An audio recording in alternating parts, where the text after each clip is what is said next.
Ladies and gentlemen, we are finally here at the final stop of the SPF Season 5 Mobile Legends journey.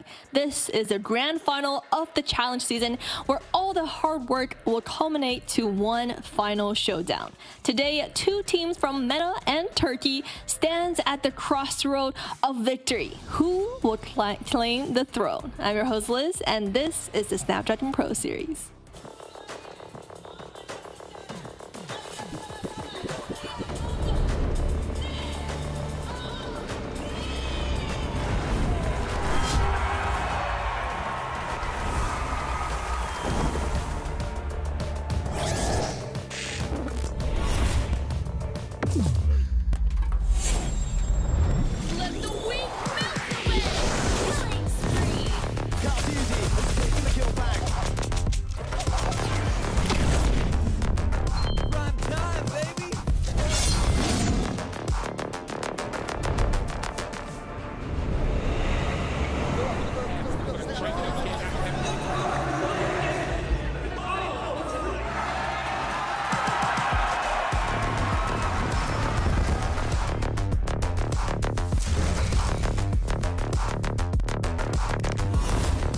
Looks like the players are ready.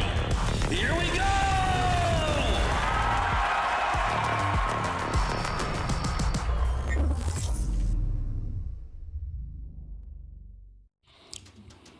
That's right, guys. The Snapdragon Pro Series Challenge Season Grand Finals has arrived.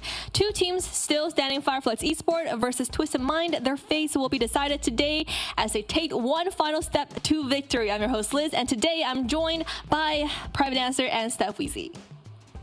Thank you for that introduction. That's right, it's I, Private Dancer, joined here at the desk by Weezy, and it is our extreme honor to bring to you the pinnacle of weeks in the making, the grand finals between MENA and Turkey. And I am pumped, Weezy. Yeah, I'm definitely pumped as well. It's been an exciting journey, even for Europe, who got knocked out yesterday, but still a lot of things to be proud about. But the story for today, like Private said, is the battle between MENA and the battle between Turkey, and who will be the Snapdragon Grand Champion. That's right, guys. And while you guys are watching this show, make sure to check out the ticker down below. It will have all the information for the tournament format, prizes, and everything else you need to know to catch yourself into the show. Now, today's matches, as we mentioned, will be between MENA versus Turkey. A battle for glory, for their personal victory, and for regional acclaim. What do you guys feel about today's matchup? Well, like we said, it's the culmination of a long journey for both of these teams. Really kind of having a dominant journey here to get to the grand finals. But unfortunately, one of these teams is going to be moving forward as the champion. One of them is going to be going home, and I'm expecting some great plays and a real handle on the meta. Yeah, and I'm hoping today will be a little bit different than yesterday, where we got to see basically just two sweeps, essentially almost a full sweep for the second series as well, 3-1. So hopefully today in the grand finals, we always like to see it go the distance. And I think between both teams that we have, we will be able to see that. That's great that you mentioned that, because with these two teams, the bracket shows that they have pretty much close to a sweep yesterday. Twisted Minds taking in 3-1, while Fireflex Esports went to a sweep. What do you guys expect from each of these teams to today's tournament? Well, we're expecting, I know both of these teams have been watching each other. They've been doing their homework. Both of these teams very well known in their region, the pinnacle of their region at most. So we're expecting some very competitive games from both. Yeah, high-level gameplay, high-level drafting should be what we see from both regions, and we've seen it throughout the entire Snapdragon Pro Series, and as we get higher in that ladder, so does the competition. Yeah, and as we have already mentioned over and over, that Twisted Minds versus Fireflex Esports will be the show today. It will be a best out of 5. It will start at 5 p.m. Yeah, and I'm pumped. I'm excited. I mean, there have been some exciting plays coming out, whether it's the domination from Fireflex yesterday or the Lu Yi that Cuffin's been able to play on Twisted Minds. That always gets me going. But I am ready for these matches. It has been an absolute honor to see what other regions bring to the table here. Their little twists, their little ingredients to each of these characters and the meta. And that was one of the most things that I was kind of anticipating is a shift in the meta through the Snapdragon Pro Series. And we got to see that through the long journey from the Open Finals all the way here to the Challenge season. The hero pool was insane. We got to see a Farza. We got to see the Lolita step back into the zone. And there's plenty more that we'll possibly see today. So hopefully the same level of competition between both these teams. I'm expecting to go the distance. Like you said yesterday, great gameplay from Fireflux Esports. It was really one-sided. For the side of Twisted Minds, it was kind of a similar story. They made a slight mistake, though, and lost the game. So hopefully today they bring at a little bit of a higher caliber. But speaking of higher caliber, guys, follow us on the social media down below to catch the latest and greatest from the Snapdragon Pro Series. Yes, that's right. Make sure to also join us on Discord. And while you guys are doing that, we have a special interview with Twisted Minds. Hello. Hello, hello. How are you doing today? Are you excited? Doing good. Yeah. How are you all? We're doing great. We're super ready for your upcoming matchup. How are you feeling about it? Do you have any predictions of what do you want to do? Like 3-0? Clean sweep? Actually, the enemies are strong. We know them. So I hope it's good matches. I can't predict the matches, but we will win, inshallah. And we believe in you. And for casters, what do you have to ask for Maro? Well, for me, I want to say, as a fan, it takes someone to know I'm always casting some of these matches, but as a fan of watching it, one person that has stuck out to me has been Cuffin and his Lu Yi, and just how magnificently he uses that ultimate to basically get around, get some surprises for you guys to be able to flank the enemy. Are there any flashy players possibly on the side of Fireflux that have stuck out in your minds? I think it's Rosa because he's aggressive player. You can't predict him all the time. Well, It's a great answer. I got one for Easy? you as well. So what has been most challenging, being out from MENA, going up against Europe, going up against Turkey? What has been most challenging for you guys as a team to go against different regions? And what do you guys do to get over that challenge? Actually, we take 2 weeks to prepare because it's different servers. So we play 95 ms, 100 ms, but we prepare like 2 weeks. I think that's the hardest thing. And actually we have the NBL MENA playoffs coming. So it's a risk for us that we are practicing on different server from the playoffs. That is true. It is a battle with so many different tournaments coming up. But for this current one, Snapdragon Pro Series, we wish you the best of luck and thank you for joining us. Thank you. And now, while Maro is getting ready for the upcoming matchup, make sure you guys join us on our Discord server. That's Snapdragon Pro Series on Discord to get the latest information. Yeah, that's very exciting news for you guys. If you guys pay attention down below, at some point during the stream, we will be showing a code for you guys. The first 1,500 viewers to claim that code will be awarded what, Wheezy? That's right. It would be rewarded an amazing skin, but I think it's $14.99 because I'm definitely going to beat all of you guys to it. But before that, guys, scan the QR code below for a chance to win $100 by taking a quick survey for the Snapdragon Pro Series. That's a lot of awesome prizes, a lot of hefty prizes for the viewers, and it's not a lot to do. So guys, make sure to pay attention during the matchup to be one of those lucky winners.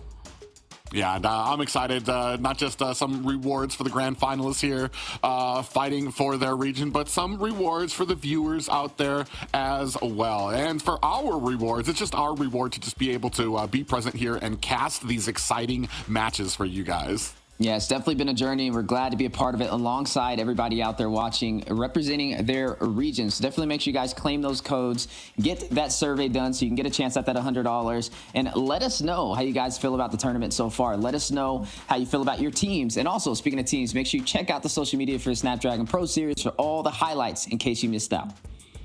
And now for today's series, let's take a look at their full lineup coming in from both sides. Twisted Minds versus Fireflux Esports. Private answer, let's take a look at the lineup.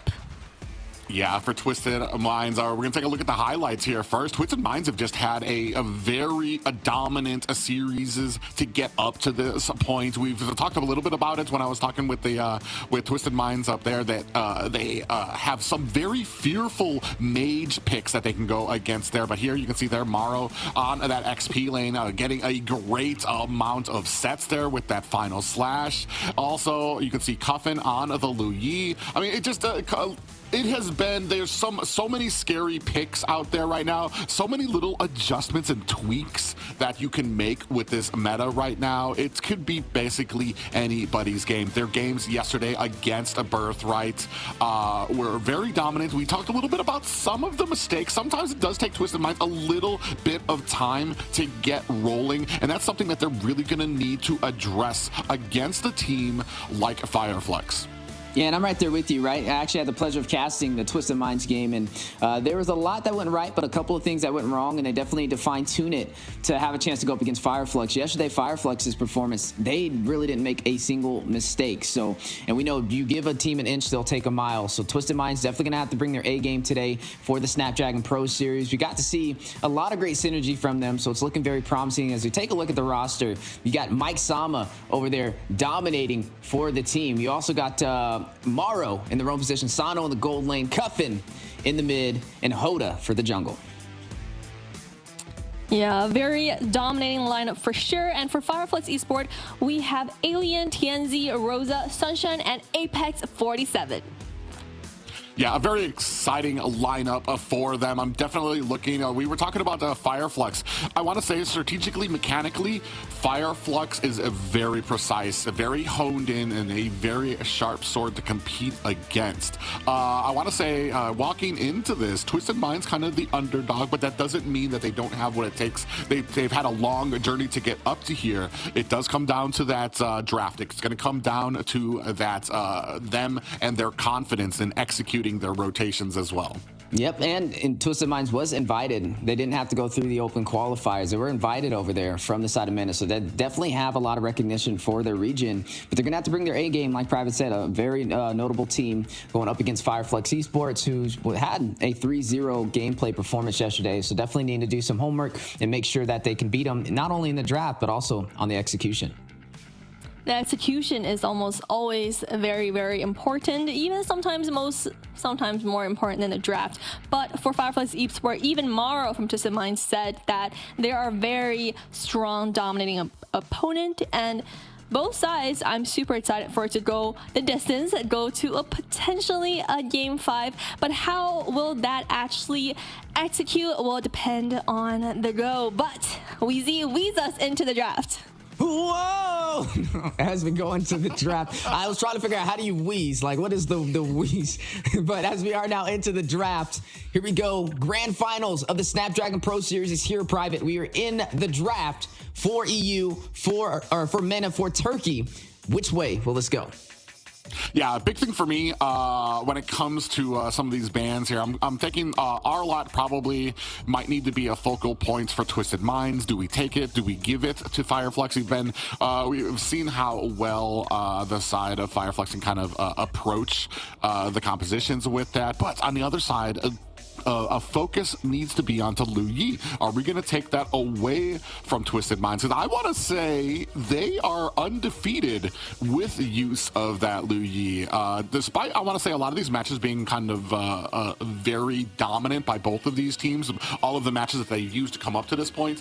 But Lu Yi is just something to behold from Twisted Minds. You see Chip already getting taken off the board. Another global alt type of ability there that you have with his teleports there. But Fredrin taken off the board for Fireflux there. Yeah, and you know, for the side of Twisted Minds, I'm expecting that Lu Yi definitely could be a strong pickup, but they have been profiting a lot on the Valentina. They've been prioritizing that Valentina super early in the draft, but that's usually when they have second pick, so maybe on first pick they don't go for that. Another thing that's been working in their favor is the Moskov. It's been dominating that late game presence, the global presence, the Spirit of Destruction to be able to get to the other side at a moment's notice has just been huge in the Snapdragon Pro Series. But there is still a marksman who is yet to be banned on the table, and that is Roger, still available for the picking and could be slotted up first for the side of Twisted Minds if Fireflux doesn't ban it out. Yeah, especially with Harith taken off the board. The only real counter to the laning phase for Roger taken off there. So I'm expecting to see that out there. There goes the Lu Yi. So, Po, are we going to be maybe focusing on the Barats first? Or do we pick up that Roger pick for the side of Twisted Minds? Or maybe just go on something different altogether? Maybe even an XP laner we can start this thing. But nope, they're going to go with the Barats. A very strong and firm with Fredrin taken off the board. Barats kind of reigns supreme there in the jungle as that heavy hitter that can kind of hold the objectives. Yes, we should see a Valentina possibly walk here, maybe the Roger. Both of them should maybe go to the side of Fireflux. I do like the Barats being picked up first. I figure, I mean, hey, you can either get the Roger or you can get the Moskov, so you might as well just play it safe and just pick up the Barats, who's the best jungler still left on the table. It is going to be that Moskov that we talked about, though, going to take that away from Sano, his comfort pick. Even yesterday, the one game that Twisted Minds did not run the Moskov, they lost. So it's definitely a huge comfort pick for the side of Twisted Minds to lean on and a good counter in the draft for Fireflux. Yeah, Fireflux yesterday, too, also was able to combine this Edith with a Ruby and a Carmilla on their team. And you want to talk about suppression and CC on a team. You're talking about already having a stock of like a 3-6 stunning abilities. Combine that with Carmilla's blood, with her Curse of Blood, and you're basically just in a coma for like entire objective fights. There wasn't enough Purifies in the world to kind of save their opponents, and it really showed in that domination yesterday.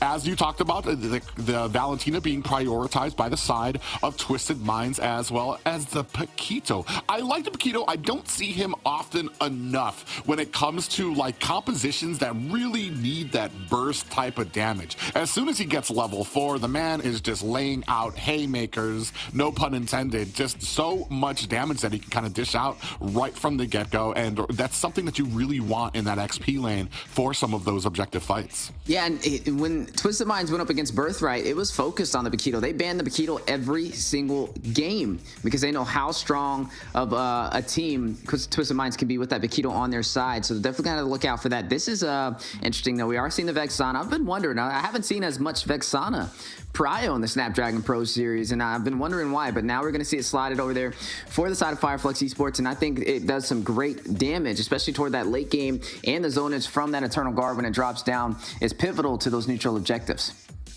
Yeah, and with the Paquito, it kind of means that we don't really have something that's able to dive into that backline. Paquito's going to have to kind of just come at her, and like one of the worst ways to kind of come at a Vexana is like right in front of her. She has just so much CC that she can stop you with. Not just that, but the pressure that you can exert onto the objective means that you can have basically the Barats stunned when he wants to Retribution. You have the Eternal Guardian that can come out. You just have a lot of ability to suppress the enemy, especially if you're going to have a CC type of composition. Right now we see Edith on their team, so we're already going to have 2 knockups there to kind of be able to kind of help out a little bit. I want to say one is a single target, one is a group knockup if she can kind of get into a position there as well. Moving on to some of the next bans, you talked about the Lolita that came out, and that's actually going to be banned out. How long has it been since we've seen a Lolita ban here?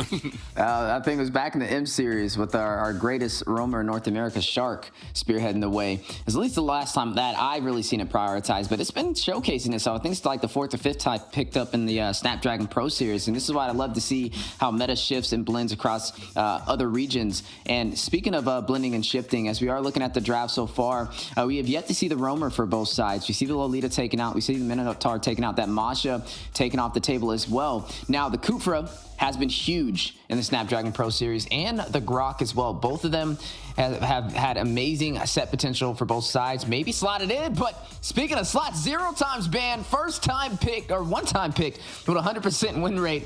Dairoth is in the building. Yeah, if you want something to be able to clash with the tankiness of a Barats, Dairoth is your man. He's going to be able to cut down that shield, cut down that armor, and basically be able to lay into a bare Barats. However, what he does have in damage, he doesn't really make up for in his squishiness.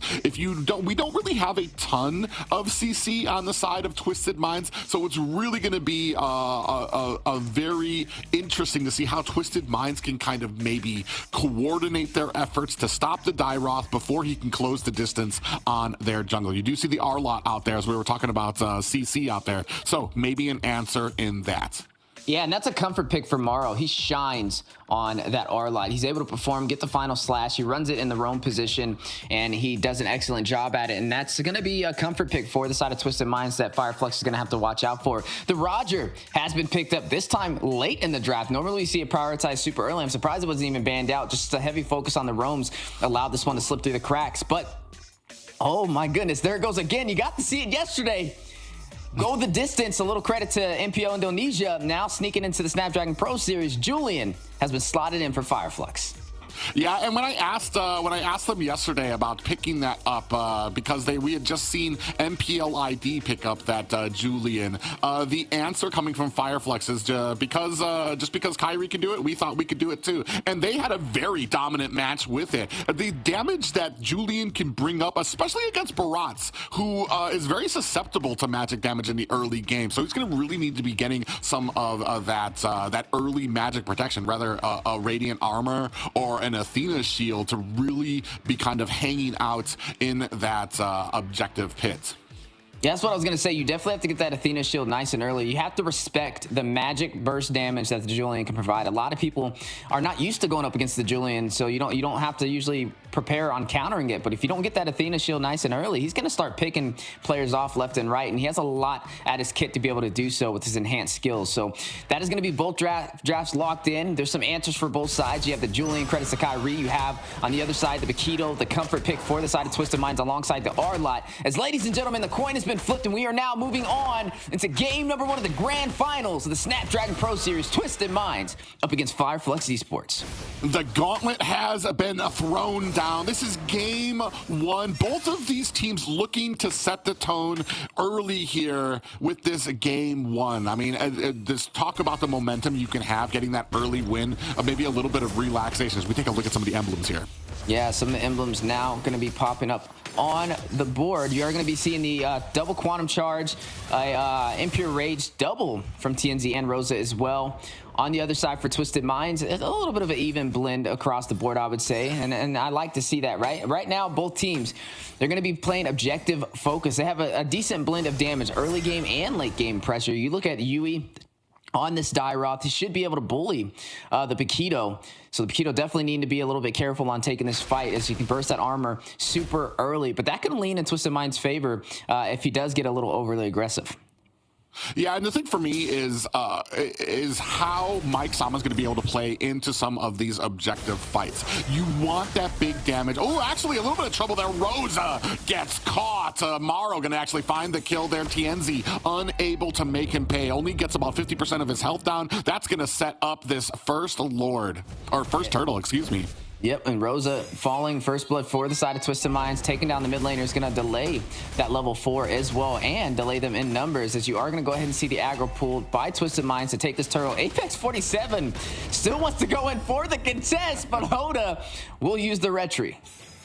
Yeah, and that's going to be more than enough for them to be able to scoop that up. The big thing for me is how are we going to be able to lay down these damage during some of these team fights? Tau Morrow with a great little feat there, able to dash in, avoid some of those chains. Final Slash is out onto 3 members. Is that going to be enough? Apex 47 paying the ultimate price, goes down. Eternal Guardian to slow down Cuffin, but from the side, Morrow comes in, scoops up another kill. Might have bit off a little bit more than he can chew. Gets cleaned up by TNZ, and here comes a spear. Cuffin in trouble, takes a spear to the back, gets taken down. Hoda is going to retreat back to his tower. A lot of spicy engagements. Morrow able to get 3 kills in the past 3 minutes. Oh, an abyssal strike barely tickled Hoda there, and now a little bit of a pop-up. Alien in trouble. Mike Sana took a little bit of damage there from Rosa. A great rotation from him from the XP lane, able to protect his teammates. We're only 3 minutes in, and 5 kills already spread out across the board, as these teams definitely have a lot of passion. Look at them stacking up on the bot side, though. Mike Sama need to be careful, does not want to get caught out of position on that gank from the side of Fireflux. Twisted Minds leading right now in terms of kills. Like we said, Mara on the roam, on that R-Lot, who we've seen him kind of dominate on yesterday in the semifinals, still performing today, but there were some kills in response onto the side of Fireflex Esports, with TNZ picking up one and Sunshine to give Sunshine a little bit of a head start at that late game damage. A little bit of a clash there at mid. Apex paying the ultimate price, does get a final slash for his efforts. Morrow eats an Eternal Guardian, tries to go in to get a cup out at last, but not able to. Zahoda, gets taken down there. A great join into the fight from Sunshine on that Moskov. Able to get some of those last hits. That's 2 down for the side of Twisted Minds. A 3-4 game right now. How did Apex escape that alive? That's not even 1 HP. That was 0.5. But able to get out of there at a moment's notice, seeing a couple of the items on the board as well. The win talk was picked up by Roger Cuffin with the turtle play for Twisted Minds. He said, who needs a retribution when you have this miracle mage on your team? Rosa actually in trouble, is going to use the flicker to get away. Just when Fireflex Esports thought they had it in the bag, Twisted Minds let them know, always be ready for a Cuffin hiding in the bush to steal away a turtle. Now, I'll tell you what, if Twisted Minds ever had a draft that kind of represented their team, this would be it. I mean, you have Hoda on the Brass, one of the best junglers, Mike on his comfort pick on the Paquito, but Apex. Oh, man, they read that perfectly. Unfortunately for Apex, not really reading the room. 3 members down there and a great combination of abilities used for Twisted Minds to clean up the roam for Fireflex. Speaking of which, we do have Dayton's Welcome out there as well, trying to put the damage onto Alien, using his flicker to get away. Might not be enough. They are cleaned up by Twisted Minds, bringing us to a 5-4 game. A very close game at that, 5-4, only 1 kill difference. But like I said, for Twisted Minds, I mean, every hero on their side is their comfort picks, outside of Sano not having the Moskov. Cuffin on the Valentina, Mike on the Paquito, Hoda on the Barats, and Morrow on that Arlot. This should be their game. If you have 4 comfort picks, I mean, they definitely have one in the draft. Oh, man, and they made short work of Sunshine up in the top lane, and that was something I was going to bring up, too. We've been doing all of this, and we haven't even had Sano join the fight yet. He's just been down here farming. He's getting some levels over Sunshine, just because Sunshine has had to kind of rotate back in to help out his teammate. But pretty soon, you're going to start seeing the items on Sano. You're going to start seeing the damage that he's able to do, and this might be a tower for Twisted Minds, and it is. Yeah, map advantage, but mirrored on the bot side is Yui. We'll be able to claim the tier 1 in the XP lane. Fireflex now shifting focus on to this turtle, but Hoda marched it through like a boss for the denial. Yeah, 4 people going to go ahead and land onto him. Eternal Guardian misses. Mike Sana onto the back line, hits up TNZ. Hoda has enough time to claim that turtle, and look at him. You've never seen a dino run so fast away from the fight. Able to disengage, but now Apex in trouble. Sana has come online.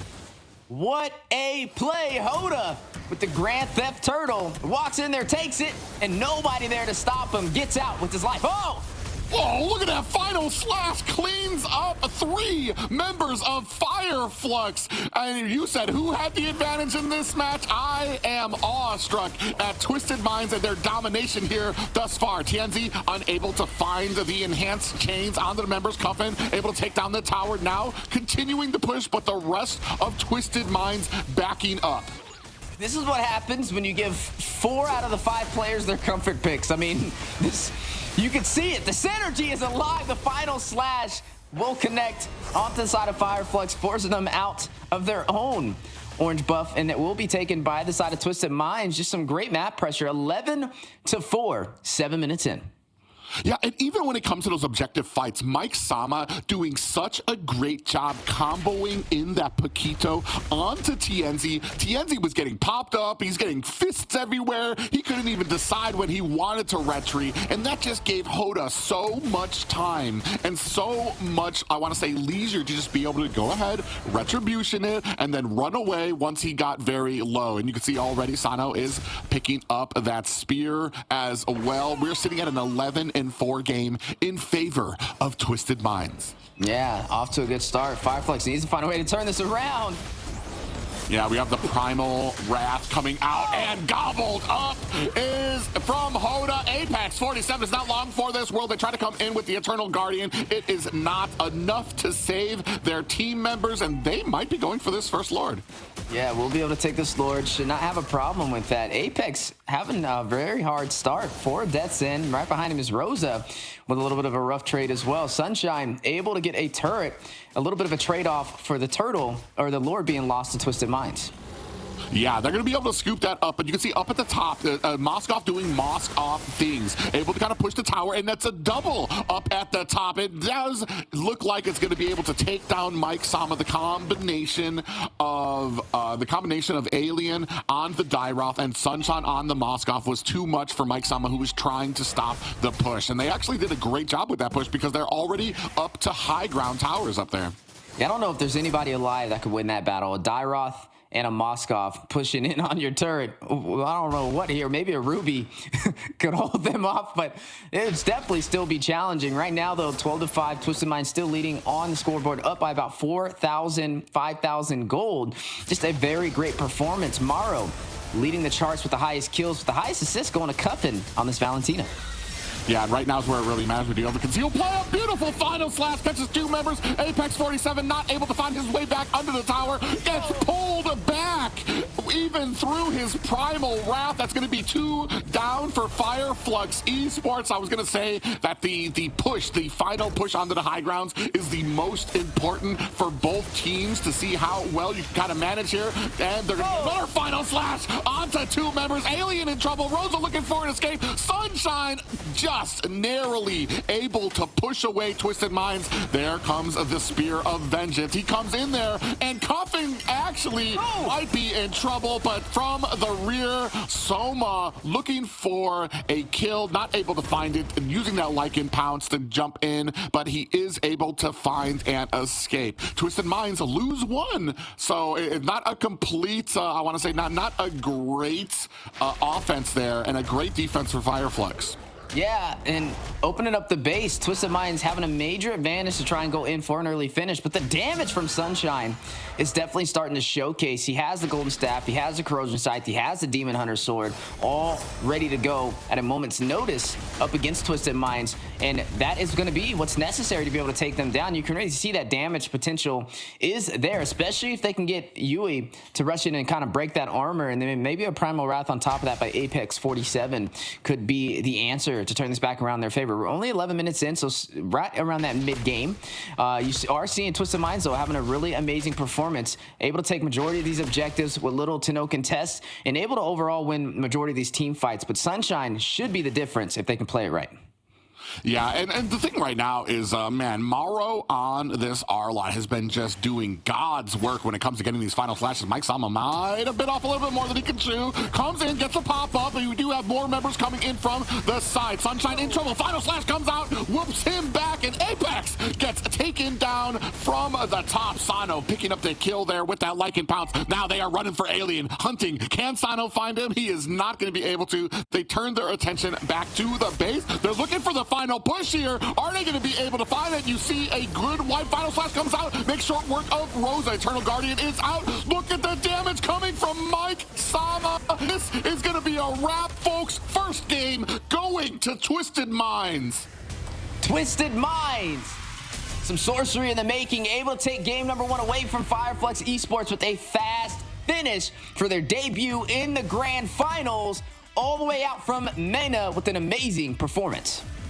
Amazing is an understatement when you talk about a lot of, especially Morrow, I want to say, was putting in some work there as well. Some of those final slashes made it so that Fireflux couldn't even defend a tower to get away from them. And you see here, the Moscow trying to come in here. They have a little bit of an advantage here, able to get some deaths onto Twisted Minds, mainly there. But look at another final slash there, able to make short work of Fireflux's roam. And then here, they just were all over Fireflux here. Yeah, all over them with their comfort picks dominating. You can definitely tell that they have these heroes mastered. The synergy is stronger than ever when you give them 4 of their greatest heroes. The only one who fell short was Insano not getting that Moskov, but he still performed with the Roger, who's just as well and able to get it done a lot earlier if your team capitalizes. So honestly, it worked even more in their favor picking up this Roger. Definitely, I would say the draft is where the side of Fireflux is going to have to work on.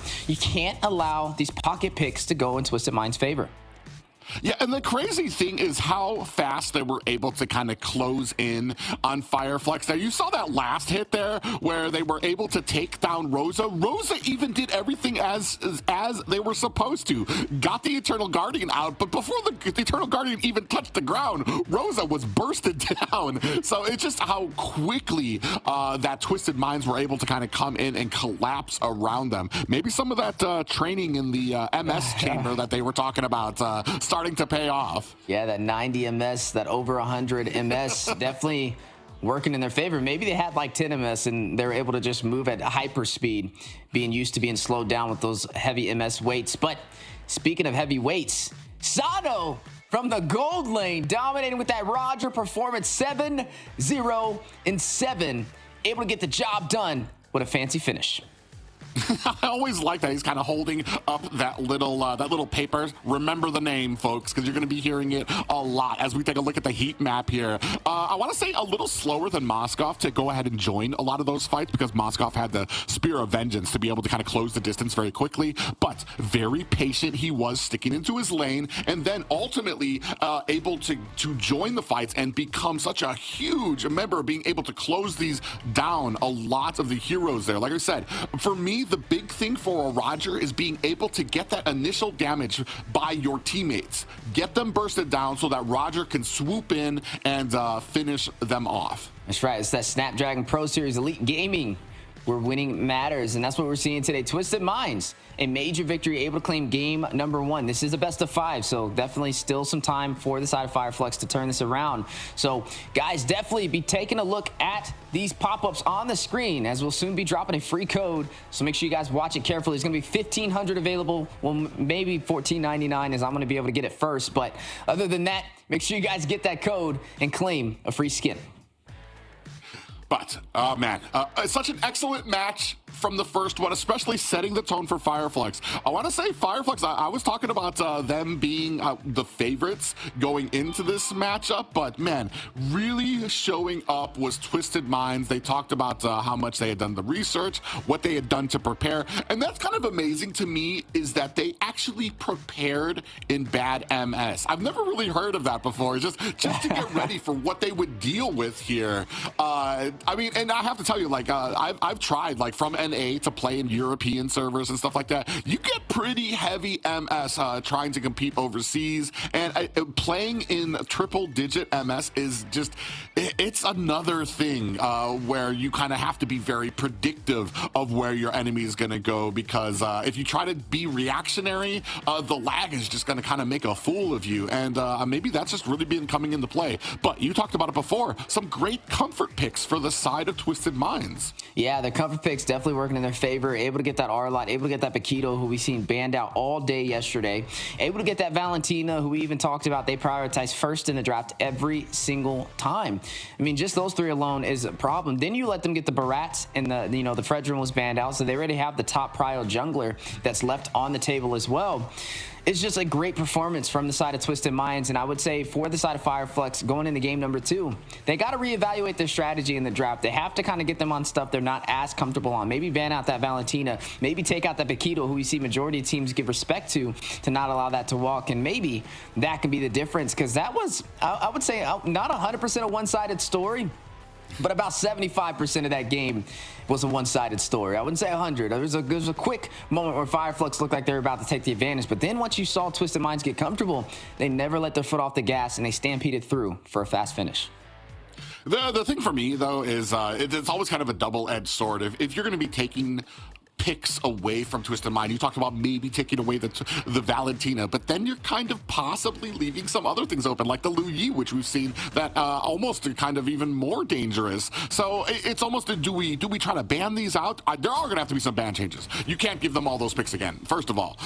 And then with what we give them, what is left, we need to have a plan for. Maybe a way to counter out. Maybe Julian isn't the cream of the crop we want to be testing out here just right now. Maybe we kind of go back to where the meta has rested thus far, instead of trying to go too far outside of the box just yet. Not that Julian isn't a great pick, but didn't really have a great curve for them. As we do know, Julian does need a decent amount of items to kind of start getting online. We've seen a lot of them try to rush that holy crystal to start doing damage as early as possible to try to offset some of that need for items. So maybe we go for something else a little different, something that comes on a little bit online a little bit faster. Maybe even like an Arlot, or not Arlot, a Nolan. If we're looking for a jungle pick that comes online very quickly. Yeah, definitely can deal that burst damage if you're not careful. Speaking of picks, though, they are going to go a little bit different with a strategy for Fireflux. Now targeting the comfort picks. They're going to take out that Moskov alongside that Arlot. There's still one on the table yet to be taken off the board, but I don't think they can afford to ban that out as to create too much opportunity elsewhere in the draft, and that's the Valentina. Still going to be picked up by the side of Twisted Minds. Roger, yet to be banned. Maybe Twisted Minds does ban out this Roger here. There goes that chip, though. Maybe they took a look at their gameplay yesterday and how well that performed for Fireflux going up against the Prestige, and we know how much that mobility, those teleports, can be a problem in the Land of Dawn. One thing I'm wondering, do we as Twisted Minds leave open the Lu Yi for Fireflux to pick up potentially? Or even if, are they going to pick it up, or is there another priority out there? Fredrin has been, we've seen a lot of teams kind of prioritize the Fredrin. Oh man, that is just a, a big send up for Twisted Minds. But Keto taken off of there, Arlot, they're like, nah, not again. That was way too much. The ability to have the final slash group everybody into this tight little ball, and then Paquito comes in and just lays waste to all of them. Anybody who makes it out of that does not live to tell the story, because then you have a Roger chasing you down to get the finishing kills on there. It was a masterful plan, and I want to say the right bans here for Fireflux. But for me, the biggest question, we still have Harith on the board, still have Matilda out there as well. All the prime junglers are available as well, but Matilda taken off the board. Yeah, they're not going to afford to let that Matilda walk, so they're going to go ahead and take that away. This should be a Fredrin first pickup, maybe for the side of Fireflux jumping into this, or a Roger. I would probably just say the Fredrin, though, is really going to be their bread and butter. But on the other side for Twisted Minds, this opens up the opportunity for that Valentina to be picked. You asked the question, do they pick up the Lu Yi or the Valentina? I think they'll pick up the Valentina possibly, but I think the Lu Yi would still be a good decision as well. But I just know that they profited well on that Valentina. At least yesterday, they kind of prioritized it, even to let the Lu Yi walk and pick the Valentina into it second in the draft. So I'm expecting a Fredrin maybe for Fireflux, a Valentina over there for the side of Twisted Minds, and then I would even go as far as saying a Roger be picked up by Twisted Minds as well. Go ahead and lock in that gold lane and that mage up against Fireflux. Ooh, there goes that Harith, though. Ooh, they're going to start with the Harith. The pick that has been banned out. You saw that 56 times banned out, and now it has been left open. That's going to leave it open for Twisted Minds to go ahead, scoop up this Fredrin. And that's the thing. Do we have a counter in mind for that Harith, letting it out there? He writes, I want to say, I've done the math, it's like 1,600 gold that a Harith needs to reach his max cooldown to be able to spam his dashing ability when he lays down that Zaman Force. He just needs 2 small items for that, and then he becomes this menace as soon as he ults. So it's going to be very interesting to see how well Twisted Minds deal with that. Ooh. And if anybody's going to deal with it, we're going to try it with the Lu Yi. One of my favorite heroes, I'm a little biased. I know you were talking about how great they are to Valentina. I just love seeing a Lu Yi out there. I love her kit. I love the skins that come out on her. I love seeing her played by Twisted Minds here with how well they use that diversion ultimate as well. I'm a fan of Lu Yi as well, one of my favorite mages, so it'll be exciting to watch it step into the competitive scene for game number 2 in favor for Twisted Minds. Now, the Harith could be a possible problem. There's still that Roger on the board, and Roger can't really be as aggressive against the Harith, so I feel like that really works in their favor. But I still expect the Roger to possibly be picked up here for the side of Twisted Minds. Fireflex needing to pick their jungler. Barats is still on the table. Could go ahead and slot that up nice and early right now. They could even go as far as getting maybe not. I was going to say maybe a Faramis, but they're going to go in for the Minotaur and Yuzong pickup. Yeah, really interesting here. You have the Yuzong to kind of swoop into the back, maybe be able to try to pick up Cuffin on this Lu Yi. But like I've said, the one thing I like about Cuffin on the Lu Yi is he never stays put. A lot of times we'll see Lu Yi try to like close the distance before trying to get the damage out there, but not Cuffin. Cuffin will always, if he has the ultimate available, he's going to be using it to try to maneuver himself around, especially when it comes to a lot of these Lord fights. So we're going to see how well that kind of stacks up against this Yuzong. There's a lot of CC and a lot of engagement opportunity on the side of Fireflux. So Twisted Mind's going to have their work cut out for them in this match. Yeah, and I wonder what they pick here. They don't go for their gold laner. They go for the Edith instead. Have that Primal Wrath have some great frontline presence for the side of Twisted Minds working there in favor. Now, the Lu Yi is great, even up against Fireflex's composition right now, because the Minotaur has to get a little bit closer to you to get that Minoan Fury. The Yuzong is going to rush into you. Same with the Harith is going to rush into you from that range. Even on that Zaman Force and the Synchro Fission, he still has to get a little bit close to be able to pull that off. And the duality is really going to be profiting over there for Cuffin if he can get it right, and we know he can get it right. We've seen it time and time again with his performance on the Lu Yi. There's still yet to be a mage pickup for the side of Fireflux. There goes that Nolan that you mentioned being a possibility for the jungle. Will be banned out, kind of sniffed out in the draft from the side of Twisted Minds.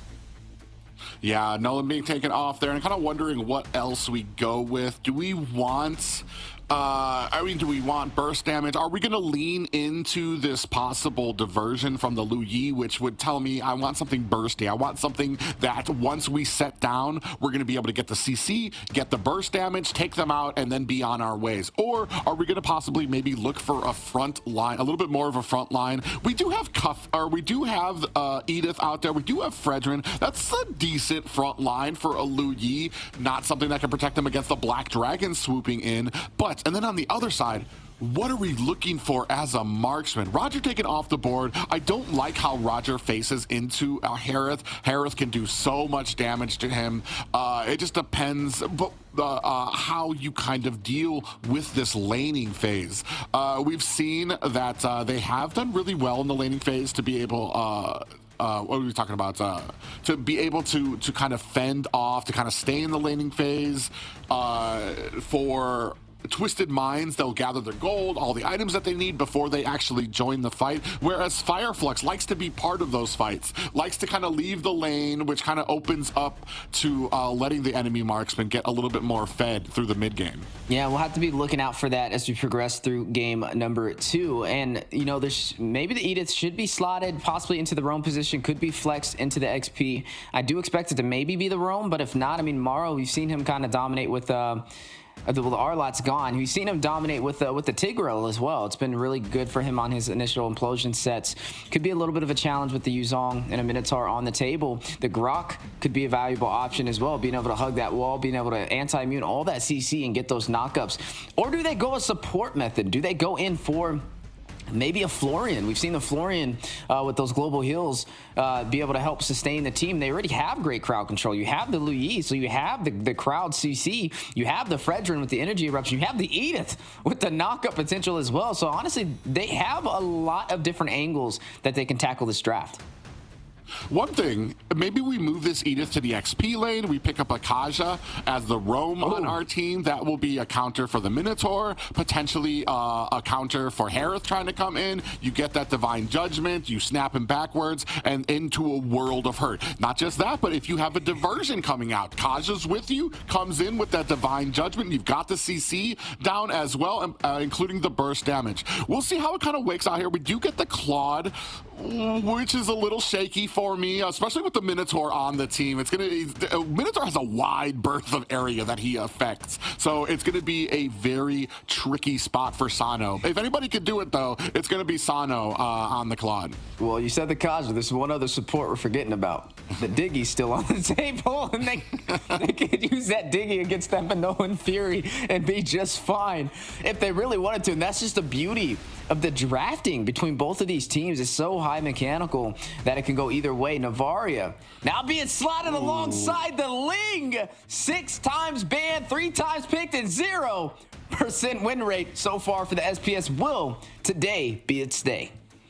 Well, and that's the thing, too, with the Ling. It depends on how it's going to be used. You saw that 0% win rate. Oh. There's so much CC on a lot of these compositions that Ling in that Finch pose is very prone to often getting caught out and getting taken down. But I want to say Zeph from the team that Fireflex faced yesterday actually did such a great job on the Ling and was able to kind of push forward when it came to retributions. We'll see how well this kind of affects here now. Oh, and the Kaja! There's the Kaja pickup.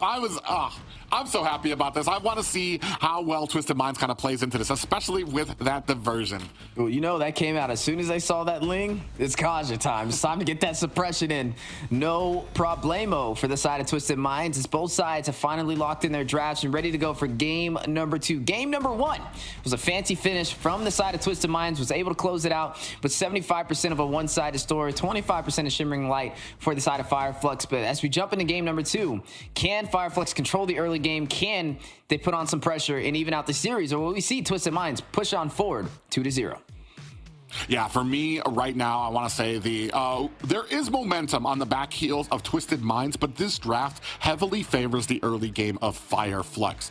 And I do like mid to late games. I do love scaling compositions, but you still need to remember you need to set that path in the early game. You need to be able to withstand that onslaught, and that's exactly what's going to need to be done here if Twisted Minds are going to be successful over Fireflux, Weezy. Yeah, and that's what we're going to be keeping a close eye on. As ladies and gentlemen, we are now in the grand finals of the Snapdragon Pro Series Season 5 Challenge Season.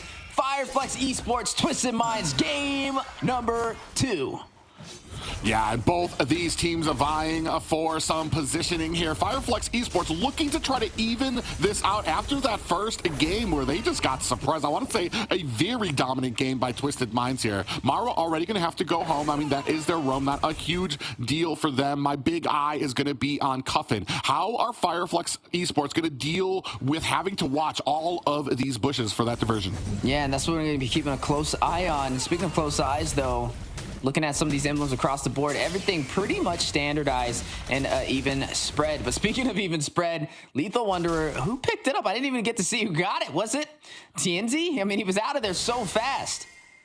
Yeah, I can't even tell if the Little Wanderer keep out of breath right now trying to keep up with TNZ in that Finch pose on that Lynx. I wasn't able to see who actually got it. No, it wasn't TNZ. He doesn't have the Little Wanderer with him, so I'm guessing that it was possibly Hoda up there. So both teams doing a great job, even fighting for the Little Wanderer. You don't even see that very often. Here already you can see, I like the actual matchup there. Actually, Maro in a little bit of trouble. Ling latching onto him. TNZ might be diving in. He's not even safe under the tower. And he does clean up a kill on Maro, and this is a bad look for Twisted Minds, especially giving Ling those early kills. Maro's like, this is the only one you're going to get off on me. Wait till I get that Divine Judgment and try that again. TNZ with a great early start, finding his first kill of the game, first blood for Fireflux Esports, but Twisted Minds still focusing on the objectives, still going to try and find an opportunity to take this game in their favor. As down goes the Turtle, Hoda picks it up with the Retry.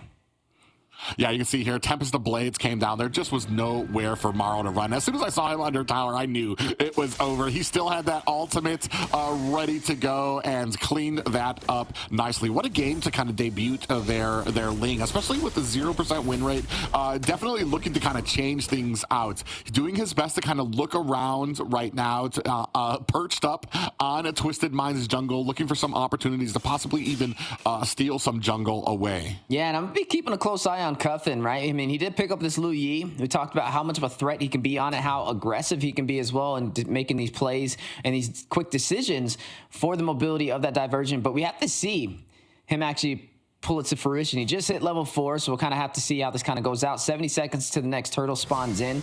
A low kill game though, 3 minutes, only 1 kill. Last game, at the 3-minute mark, we had 5 kills spread across the board. Yeah, 5 kills going on 6. So a little bit more patient. Ooh, and able to kind of swoop in, grab the Litho Wanderer, and then jump back away. Hoda, a little annoyed with that, as I'm now actually in the jungle, and I'm not even sure if he was able to pick that up, but maybe a little risky of a play there, especially in enemy territory when you didn't really have view. Oh, and Sano's going to find a kill onto Sunshine with the help of Cuffin and Amaro. Big play down at the bottom. That's going to give him a little bit of gold as Apex 47 coming in to kind of fend off some of these minions. Rosa coming in from the side too as well. Sano in trouble is going to use that BMI to get himself or find himself an escape. He wasn't even worried about Apex. He was just continuously stripping that gold off. Apex just staring at him, trying to dunk some damage on him. But as soon as Rosa pulled up, he knew it was time to go with the BMI. But yeah, great support over there by Morrow. He actually used a Divine Judgment down there on Sunshine to lead to that kill to be able to take him down, especially on that Harith who we've seen be such a threat.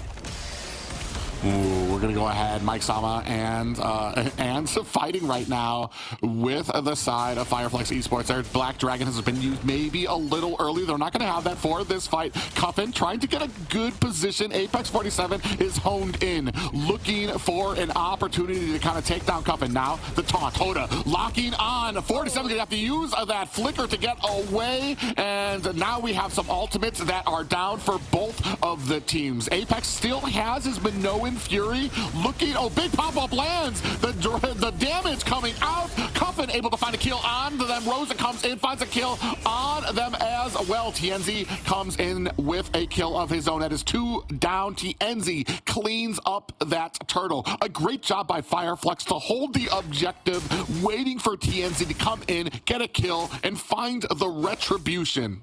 Well, actually, he didn't even have Retreat. He just went for the 50-50 on that one, which is even more impressive.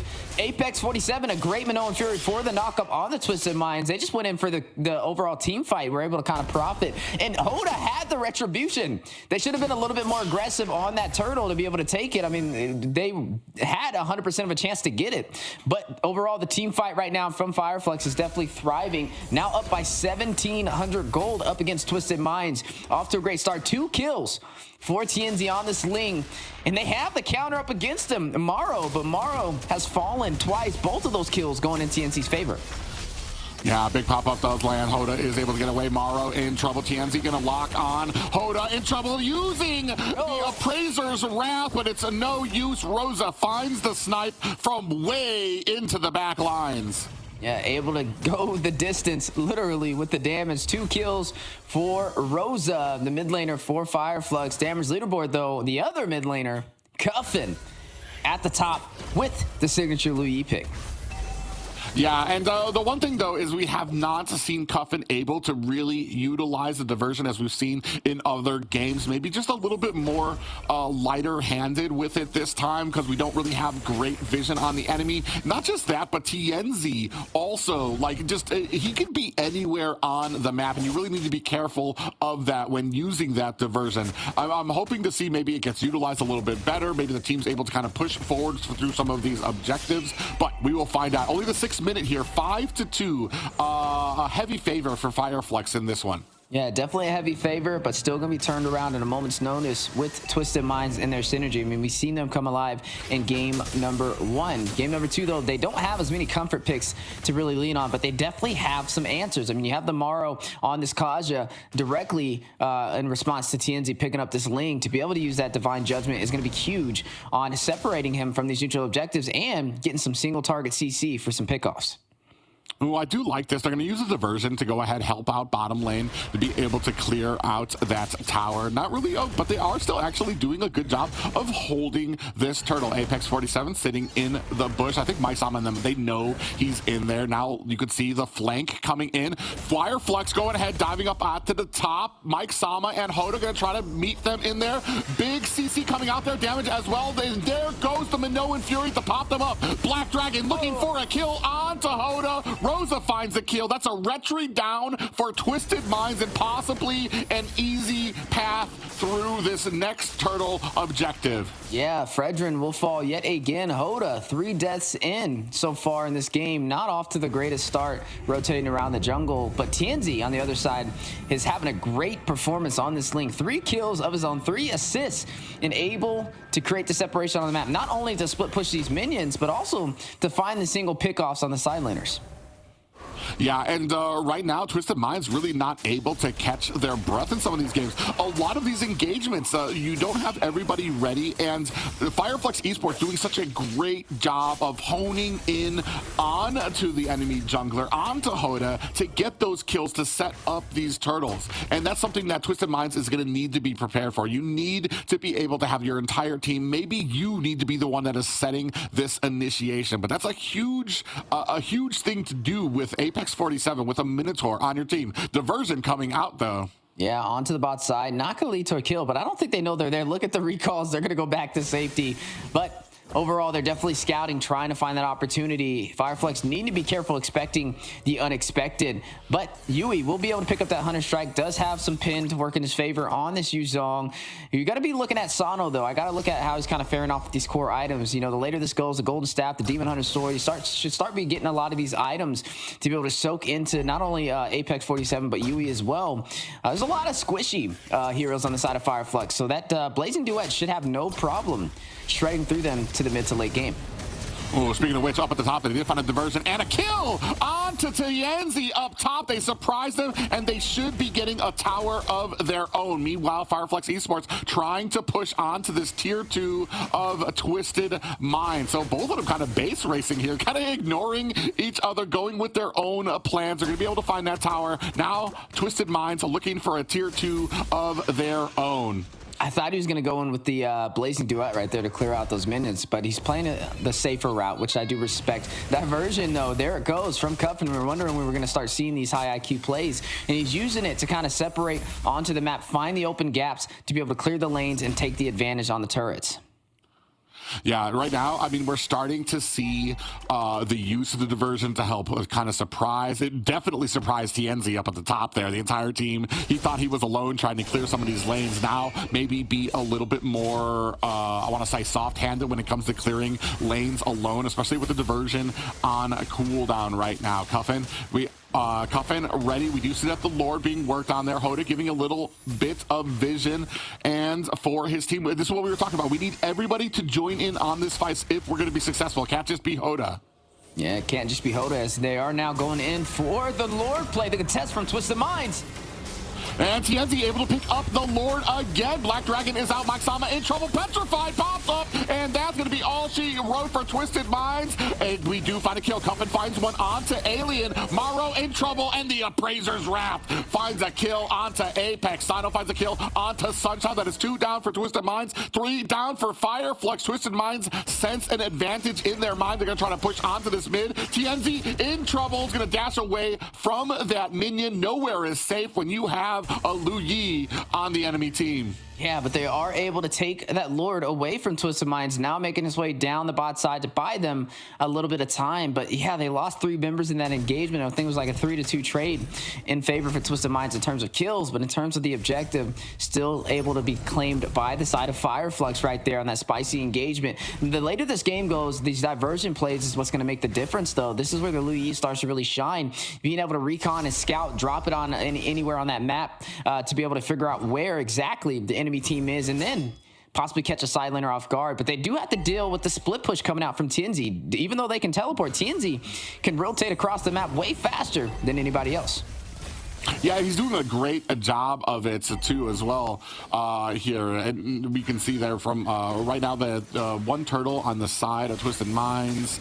I mean, when it comes to objectives right now, Twisted Minds kind of having a little bit of an issue. There's a lot of CC on the side of Fireflex Esports. You've also got Tienzi, who can come in with the Tempest of Blades, immune a lot of the damage, a lot of the CC, just kind of scoop it up with a retribution. As we move later into the game, those Lords are going to become more and more important, and Twisted Minds are going to need to have a plan of engagements. Even though they got the kills after that last Lord pickup, it's not something that you can continually allow here as we're starting to move into the late game. Yeah, Sano getting those late game items, Corrosion Scythe, the Demon Hunter Sword, Golden Staff, and the Rose Gold Meteor alongside him. On the opposite side, though, you are looking at some items picked up by Sunshine to be able to deal some decent damage as well. Right now, though, it's a decent game for both sides. I wouldn't say it's a one-sided story. Definitely way more even than game number 1. There goes that diversion play that we said. You can also use it just to kind of recon the area and spot out where Fireflex is.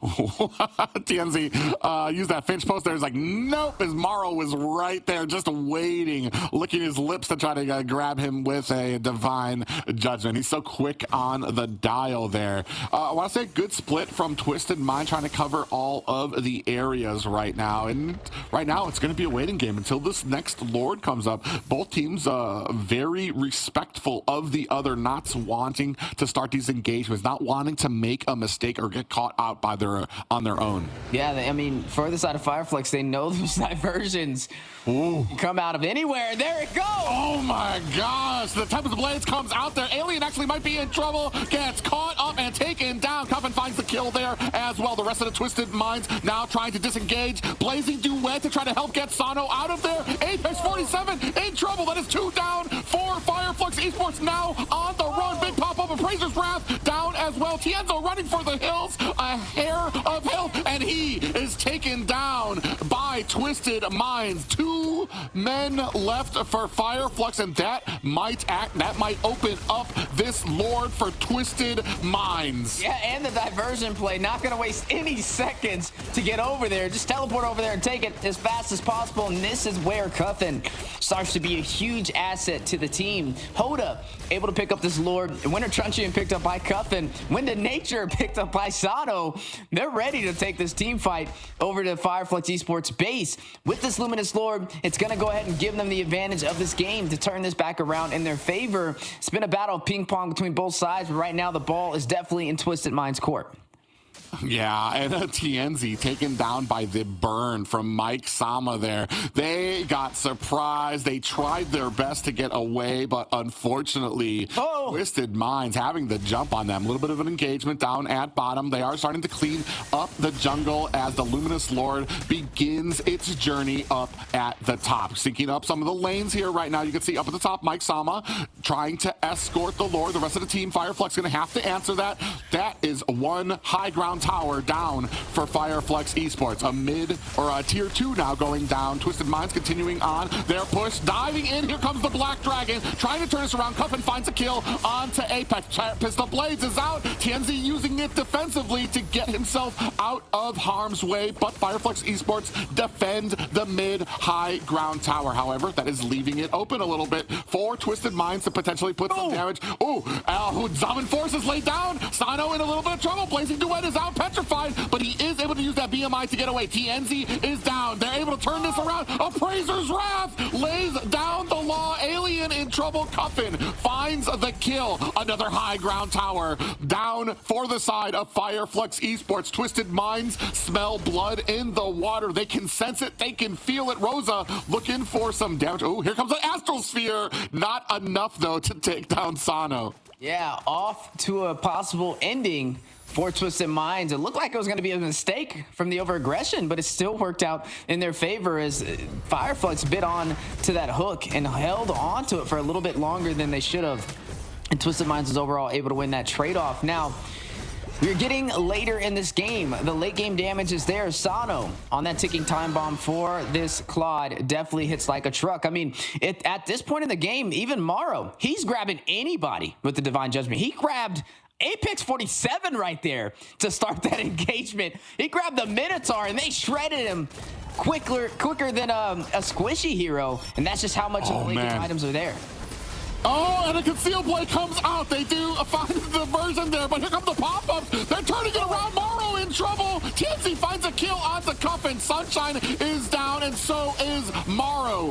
One down for the side of Fireflex Esports, 3 down for Twisted Minds, quickly able to turn this around. Mike Sama finds a kill of his own. It is now 3 down to 3 down. Only 2 players for each team left out there. And that's pretty much a stalemate. I mean, there's nothing either side can do right now with 3 members down. Just gonna have to clear these minions. I feel bad for Apex 47. Godly, look how long it's taken him to clear those 3 minions in the mid lane. Lord has now spawned in, and it's still anybody's game. A very close match, 15 and 14, 1 kill difference in Twisted Mind's favor. But this is now the late game, and it's gonna boil down to the execution from both sides. Can they get the Minoan Fury for the side of Fireflex? Can they get the diversion plays from the side of Twisted Minds to catch them off guard? Can Morrow hit those divine judgments?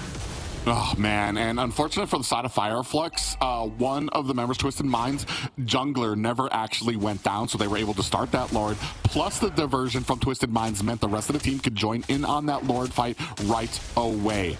Fireflex Esports, though, I want to say that they're starting to get to a point where Apex 47 can no longer be the target. You waste a lot of abilities on him. He's still standing by the end of that and able to catch your team with a Minoan Fury. That's what happened in that last one, is they all tried to burst him down again. He was able to withstand the damage and caught the entire team of Twisted Minds with a Minoan Fury, and the rest of Fireflex able to try and answer back. But try and answer back is now what Fireflex are trying to do here. No more high ground towers left for them. Luminous Lord looming up at the top. They begin the engagement. Twisted Minds are looming around the outside, now jumping in there. Times of Blaze is out. Diamond Force down as well. Black Dragon looking for a meal, is able to protect the core as the rest of Twisted Minds looking for an angle. I'm not sure if they're going to go ahead and continue there. You have the Astral Echo out. Ooh, a nice hit onto Sano. He does have immortality, though, so he's not right in the woods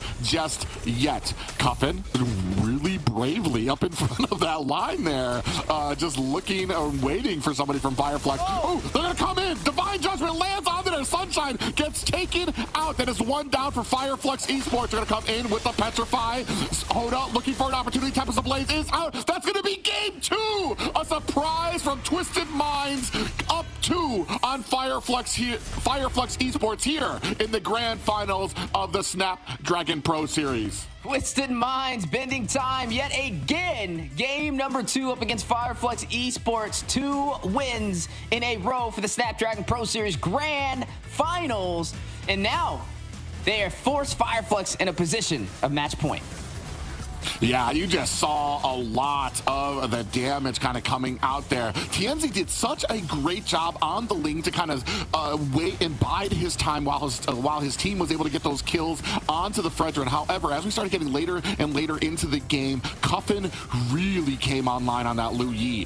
Whether it was the damage they were able to do or using the diversions to get the team in an opportune positions here. And then you see here, at the end of the game there, Sano just doing a heap of damage there, and they were not able to bring him down. Appraiser's Wrath gonna burst down a lot of the members from Fireflex Esports as well. Yeah, the execution from both sides was definitely there in this game, but a little bit more in the favor for Twisted Minds. It was pretty much an even game overall, though. Not too far of a gap like we've seen in game number 1 from Twisted Minds. So I would say Fireflex is definitely scaling through this series and may be able to tip it in their favor for game number 3, but they only have one more opportunity to do so.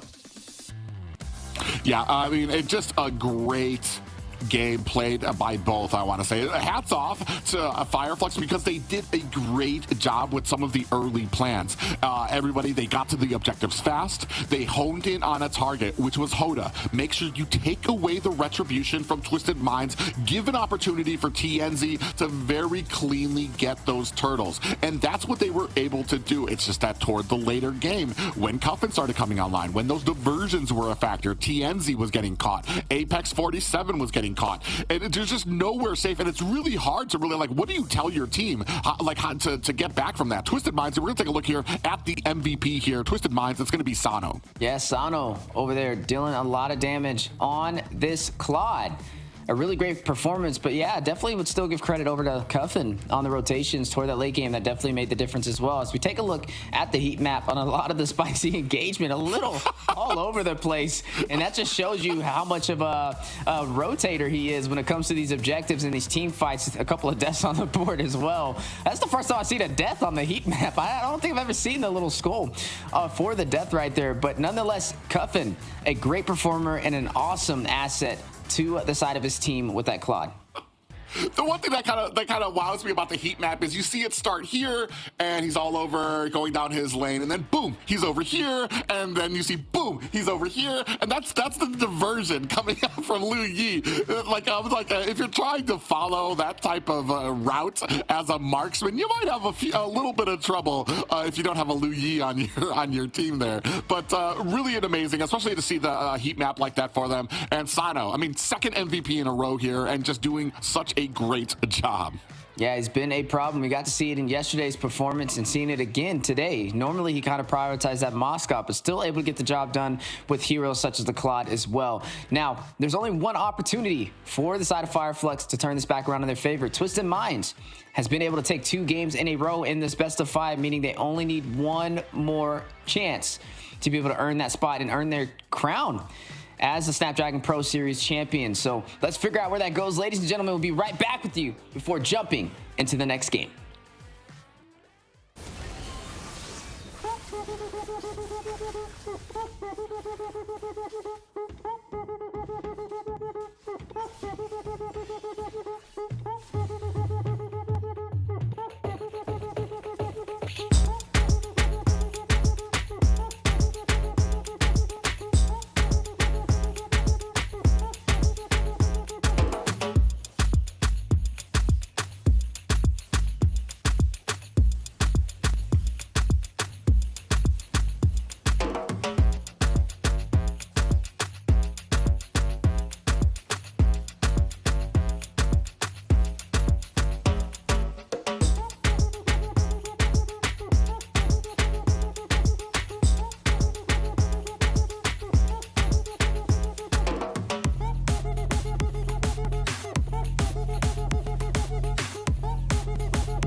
The Snapdragon Pro Series is brought to you by Snapdragon Elite Gaming, Samsung Galaxy S24 Ultra, Monster Energy, and DHL.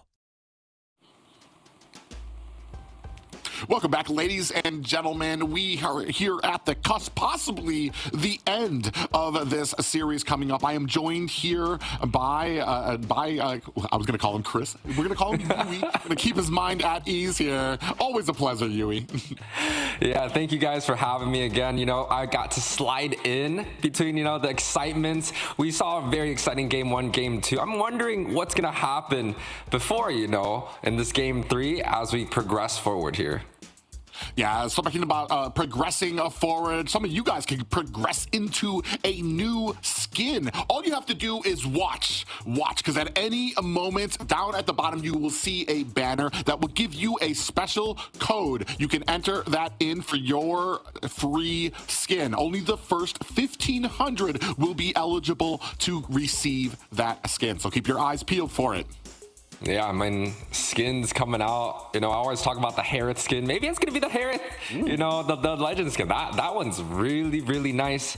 And talking about Harith, last game, the Harith was coming out, but it just, it feels like the side of Fireflex is just having a little bit of trouble when it comes down to, I guess, maybe managing the jungle situation. Maybe, the side of Twisted Mind is just playing at such a high level that's just hard to defend against. Yeah, I mean, you talked about it a little bit before when we were off screen that maybe that assassin isn't the way to go for them. And I'm wondering what you can do there if that's not the way. The first game, the Julian, I definitely agree with you. The second game, Lee was having a better time, especially in the early game, to get some of those exchanges, get some of those retributions. But as we kind of progressed on, the overwhelming onslaught of damage and ability to get anywhere on the map was just too much for the side of Fireflex. And I'm wondering, how do we adjust our draft here now? Well, typically, with a lot of the assassin jungles, right? When you go into like trio queue and you have that assassin jungle come into your party, as a roamer, you have to adjust to them. So things like Grok that can be a little bit more aggressive, forces enemy retributions on their buffs, someone that can go kind of deep. And kind of mess up the enemy jungle. That kind of gives the assassins a little bit more room to work with and wiggle around when they know how fights are going to be set up, right? But, for the side of Twisted, it feels like they're so extremely comfortable at setting up these, stunners. The Edith comes out to play multiple times. They had the Arlot in the game 1, and it's just able to just lock down and just zone out the assassins. And there's just not as much impact as something like the Fredrin in game 2 or even the Brats in game 1. Yeah, and especially with their ability to just hang out there and take a lot of that damage. I want to say early in the game, Fredrin was having a little bit of problems in the last one. You can't hang out forever. There's only so much damage that some of those tankier heroes can take. But I mean, I want to say there's just a wide array of things that Twisted Minds are really great at executing on here. I mean, there's only so many bans that you have as Fireflex here. We're starting to let out. Harith is out there right now. We got all of the prime junglers out there for Twisted Minds to scoop up on. We do see that Moscow's going to be taken off the board. Are we going to allow the Paquito possibly out there again? We've seen how well Twisted Minds perform on that Edith as well. I mean, there's just so many different angles that Twisted Minds have been so successful on here. I do not admire the job of the drafter for Fireflex right now. So, they take out the Matilda, the global ultimates of the presence, Angela, Chip, Moskov, and Louis all taken off the board. They go with the Fredrin first. I like it a little bit better. It's, it provides that jungle pressure, the impact that we're looking for, but you're trading it off for a Harith. This makes me question a little bit. I sometimes maybe even rather give the Arlot to the opponent than taking the Harith like that here. Yeah, and not just taking a Harith, they were fast with it. As soon as they picked up Fredrin, they're like, boom, Harith. All right, I got it, guys. Don't worry. Nobody, we have it. They scooped that quick, especially in the gold lane. And that's the thing, too. Harith, maybe in the last composition, not as successful just because the assassin on your team. And Harith doing a lot of work. There's not a line you had to really keep Harith up. There was no line to keep the aggro while Harith is around on the horse. might have been a better pickup for the side of Fireflex here. But you're going to have a front line here. You're going to have the Barats now picked up for Twisted Minds. Something a little bit interesting to me is that the Barats is getting picked up so early. While you see the side of you see the side of Twisted Minds, I think they like to pick up the Edith quite early, and they were doing quite well on that. So it's quite interesting that the Barats gets shoved in extremely early on in the draft. I would have liked maybe going for the XP Prio, or you could also go for the Roam Prio. And Edith fits so extremely well in both of those cases. Some other things that you could kind of prioritize, you could look for the Valentina that Twisted Minds is so darn good with. You could also have the first pick on the Marksman, especially, they already got the Harith, right? So definitely going for something like the Mage Prio, or even the XP/Roam. Edith or Valentina would have been my pick there. Yeah, we'll see what kind of things will we end up with for this draft. I'm really excited to see how we deal here with the third game. It's, all on the line for Fireflex here right now. A little bit of breathing room coming out from Twisted Minds. Yeah, it's a little bit tough for the side of Fireflex now. You're kind of backed up into the corner, right? It's game 3 in a best of 5 series, down 0-2. This is break it or make it, and the pressure is on. It's very, very tense. And great teams, they kind of get into situations like this, and sometimes they will definitely get into situations like this. How can they bounce back and stop the snowball, stop the momentum, right? It's part of like a physical game where we have to actually perform at a level, but mentally, how can they prepare and, push back onto this? Because it's going to be extremely hard to deal with the momentum that Twisted Minds has set up, but I don't think it's anything that is impossible. And the Ruby gets picked up. I was talking about the Ruby yesterday and it never showed. It's finally here. I'm excited. Yeah, and then that's the thing too, having a Ruby there against a Paquito. It's gonna be, Paquito has a big rough time when it comes to dealing with a lot of that CC. He's gonna be able to come in, close the distance, but once he gets in there, it's gonna be hard for him to escape with the amount of CC that Ruby can provide. So that's gonna be a good amount of protection, a good amount of peel for some of those squishier members that we saw that Mara was able to really capitalize on in that first game. We'll see if he's able to actually duplicate some of his success, especially against a CC heavy hero like the Ruby.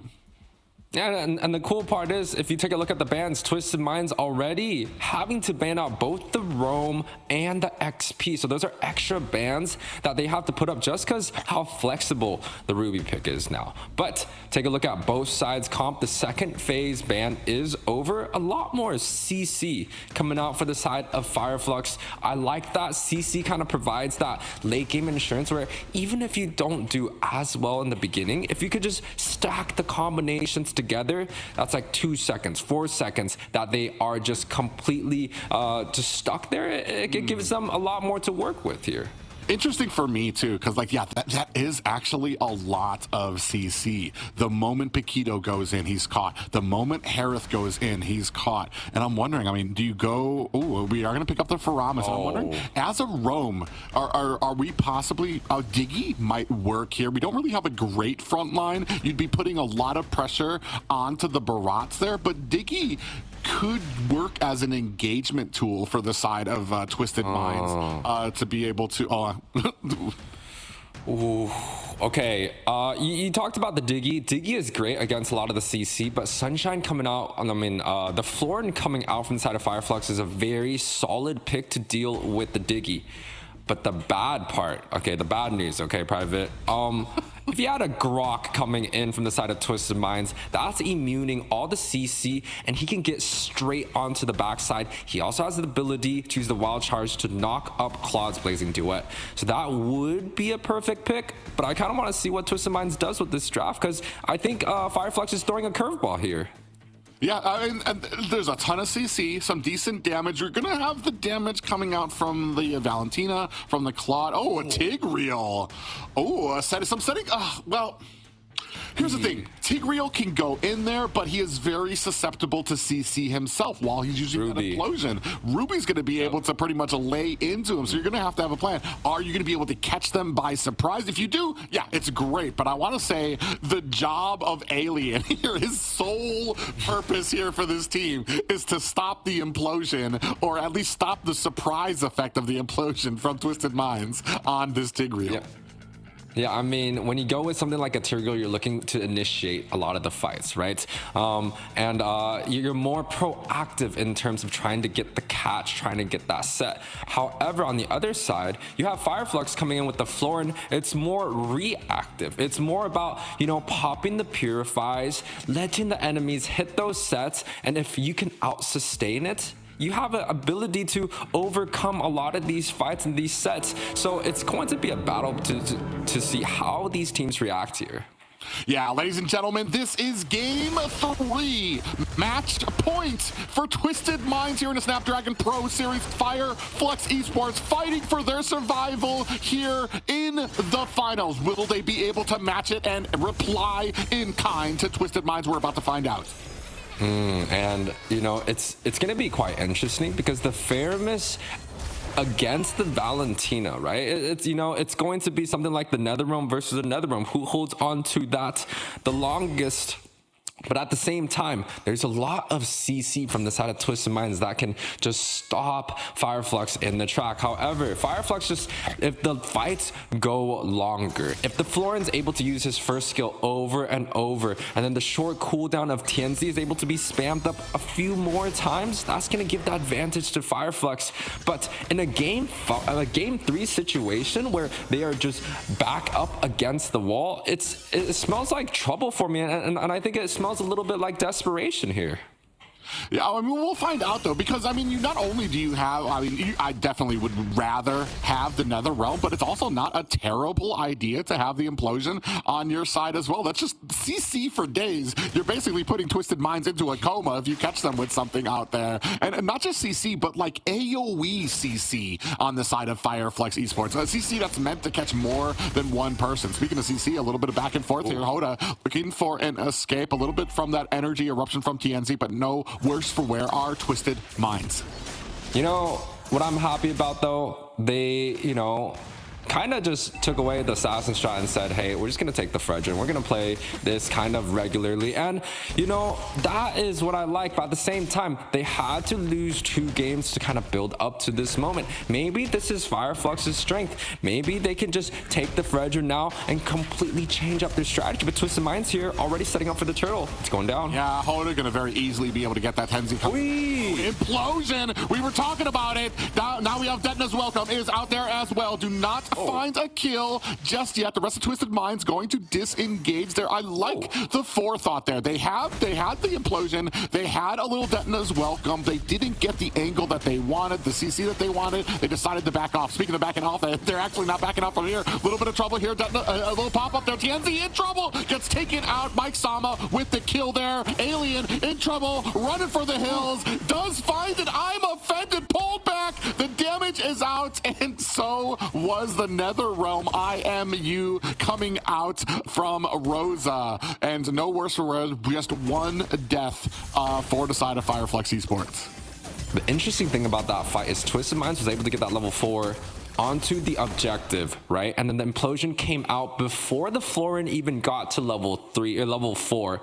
So they kind of had the advantage. But when you look at the team fight, you could already see the sustain coming out from Apex 47. The members of Fireflux came out of that healthy. Now the overextension, overconfidence coming out from TNZ, that was just kind of like the payback of going into the enemy jungle so early when there's so many people there. But, I don't think that's a complete loss there. Fireflux, it shows that there's sustain.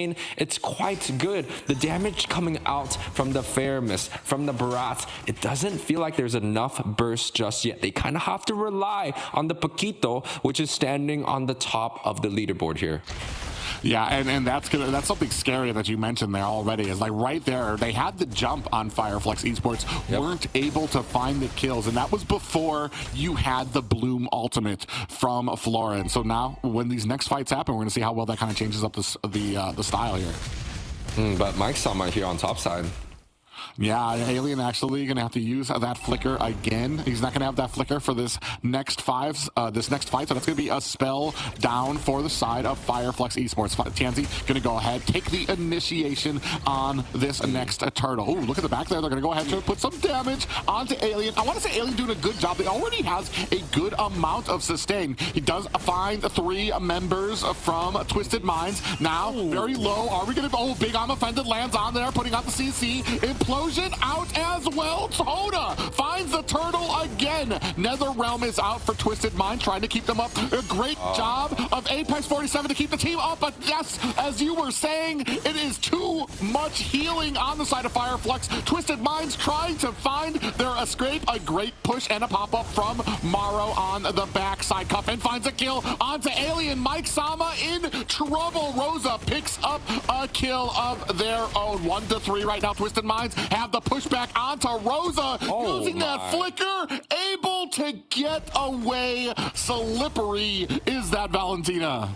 Yeah, a very aggressive push coming out from the side of Fireflex. We talked about it. The sustain is quite good, but the Tigreal impact, Mario is able to get the stun and the CC lockdown on Tianzi every single opportunity. And the bunk comes in, the damage is not followed behind there. You know, it's again, Twisted Minds, they have the set potential, and it doesn't seem like the damage is still coming out just yet. Maybe a little bit more items and Twisted Minds gets a better burst here. The sustain out of Firefox, it's still good, but they're just making too much mistakes right now. Yeah, maybe a little eager with how much sustain that they see that they're having there. I'm wondering if we'll be able to kind of turn it around. Ooh, man, already there on the gold leaderboard, you can see that Harith having a great time in his lane. So while they're not winning a lot of these, or they're not able to succinctly win engages, Twisted Mind still starting to build up a hefty goldie. Speaking of which, we do have a little bit of engagement. Goes, slides forward there. Here comes the NetherRealm out as well. Implosion lands onto 2 members. Big pop up lands on the Fireflex Esports. Bloom is out. Another realm of their own. Rosa very low in the background, but now Twisted Mind's gonna have to back up. You see from those fights a great top up. Fireflex Esports always coming out at like 75% health, and Twisted Minds very low. That's gonna set up this next turtle for Fireflex Esports. Hoda looming in the back. That's 5 members. I'm not sure if you really want. How bad do you want this turtle? They pull him in close. Tienzi still able to pick up that turtle, and Sunshine finds a kill onto Hoda. It is a 2-3 game, still a firm 1K gold lead by Twisted Minds. It's interesting that Fireflex is throwing this curveball of I'm gonna have sustain on top of sustain, right? Valentina's not traditionally that sustain hero, but when the enemies lock the Faramis after, you're giving the NetherRealm versus the NetherRealm. At the same time, they've added this Florin into the element versus that Tigreal. You could already start seeing the difference in some of these team fights. The Implosion Flicker set gets like a 2-second stun combination AoE, but then the Florin just kind of comes in, sweeps the floor, has the sustain, and all the members are kind of almost back to full health. I feel like Twisted Minds, maybe if the Harith and the pack is just a little bit more involved in some of these fights, that we could see more bursts coming out. But if it's just going to be that trio unit of the Tigreal, the Faramis, and the Barats, it's 100% not enough damage to hit through the Bloom and the NetherRealm. Yeah, and that's a great point there, is that trio there. They're doing a great job when it comes to rotating, just not able to find some of the kills. But here you can see they while not able to find the kills, able to find some of that macro on the board, which in I think most people's opinion, getting those towers down a little bit more important than when it comes to just getting those kills out on the board. Yep, and you know, definitely trying to find some fights here. Mario taking a little bit low, choosing to just disengage. I think that's the right idea. You know, you don't really want to face those Florins head on. You want to make sure you're full health and you get that first fight edge. You just get that initiation and then you lock them down before they can have these long and drawn fights. The longer these fights go, the longer the Bloom's gonna be. Ooh, they do find an I'm offended onto Hoda. The rest of the team comes into play. NetherRealm early from the side of Fireflex Esports. Now, another realm of their own. Big group group up onto Twisted Minds. TNC finds a kill onto Morrow. Zaman Force has been laid down, looking for the damage. Coming from the side, you can see Mike Sama. Sano finds a kill onto the enemy XP laner now as well. Hoda taking a heap of damage. That's Cuffin down at the hands of Rosa. Hoda looking for an escape. TNZ doing a great job with that energy eruption to get the taunting, but they are not able to secure another kill. That's going to set up this first Lord, though, for Fireflux. A lot of hesitation coming out from Morrow, right? He's trying to peek in, seeing what, but Mike Sama here potentially looking for something. Yeah, Cuffin in trouble, eats an entire Appraiser's Wrath and goes down. He'll be right back up with that passive he has, but man, that already speaking loads for Fireflux Esports as they secure the first Lord. Yeah, I think this curveball is quite good. I was questioning the viability of picking up a floor in the game 3, but Fireflux is, pushing up ahead with this strategy. They're they're pretty much forcing Mario to kind of hesitate. You can see the flicker and implosion. He's trying to get those big boy sets. When it comes down to the amount of CC that Fireflux has, it's very hard for him to get into a good position, and that's pretty much leading Fireflux up to the success. Now, we were talking about Twisted Minds having a little bit of macro play onto the top side, onto the mid side, but now it's time for Fireflux to group up and siege. Yeah, they're going to go ahead, put the pressure on Offended, lands on the Hoda. More damage, down to about 10%. He gets pushed back there, in trouble. Oh, another run that comes out. Implosion onto the back line, pushing them into the tower. TNC finds a kill onto Hoda. Fireflux Esports now going to press their luck into the towers. Alien finds a kill onto Morrow. That's 2 down for Twisted Minds. Fireflux continuing their press here at mid. Lord pushing down at bottom. Team pushing in at mid. That is only a high ground left in at mid. Lord coming down to the bottom lane as the rest of Fireflux looking to join it. Big defense needs to come up from Twisted Minds. Lord is down. Big pressure onto that bottom lane. Down to about half health, but they do protect it. And what a turn of events. 7-4 right now. A almost 3K gold lead for Fireflux Esports. It's very interesting that Fireflux is able to take this strategy onto the next level, and I feel like it has something to do with the experience that they've had internationally, right? When they used to play against teams like Blacklist, they had to deal with this kind of U-based strategy where it really starts scaling from this like 7 to 10 minutes when it hits that mid game. And sometimes the teams, it's almost good if the teams can go 0-0, but in this case, Fireflux is able to find just a slight edge in some of these team fights. Now they have hit their power spike. It's going to be a hard defense coming out from Twisted Minds. It's still not 100% impossible. It's going to be very, very hard. Oh, yeah, look at that. Hoda actually in trouble there. The Blazing Duet out there going to be able to make short work of him. NetherRealm is out for the side of Twisted Minds, looking for an escape. Cuffin very low right now. Apex finds a kill onto Mike Sama. We're trying to put the damage on Sano, and Morrow are retreating mid lane, about to be pushed up. They're going to make short work of this tower. Flicker has been used. Sunshine able to put the last kill onto their Morrow down. Sunshine finds the kill. This might be all she wrote. Fireflux looking and fighting for their survival in the Snapdragon Pro Series. Will they find it? Cuffin has been forced back. They don't have the minions just yet to be able to push on to mid. That's absolutely wild coming out from Fireflux, being able to turn things around. And you take a look at some of those team fights, it's well fought from the side of Twisted, but the members of Fireflux coming out of that NetherRealm is just full health, like full of energy. They're looking for fights, looking for initiating, and they're able to just bully ball their way through anything that Twisted Minds is setting up. It could be an implosion coming out from the backside. The Harith could have unlimited dash, a Dotana Barat's ult onto the most damage dealing onto Sunshine, and they could still turn things around. Apex 47 here, and the draft style of this Florin is just completely disoriented Twisted Minds right now. Yeah, and just with that alone would have probably been too much. But then you've given them another realm as well. You've just added to the sustainability. You've added to their ability to stay into this fight. And right now, they are hard pressed to try to defend these last two towers against Fireflux. Luminous Lord rushing through the mid. Good lane synchronization from the bottom. Minions crashing down at the bottom. Rest of Fireflux pushing through mid. A little bit of trouble there. Detna's Welcome lands out there. Big Bonk comes out. Another realm is activated for Twisted Minds. Look at how far they're being bursted down right now as well. Oh, a big push up into the core. Blazing Duet is out. Rosa finds a kill on Tomorrow. Sunshine finds another kill. That is one more left. This is it for Fireflux Esports, able to get a point on the board. They live to fight another day and continue on in this series.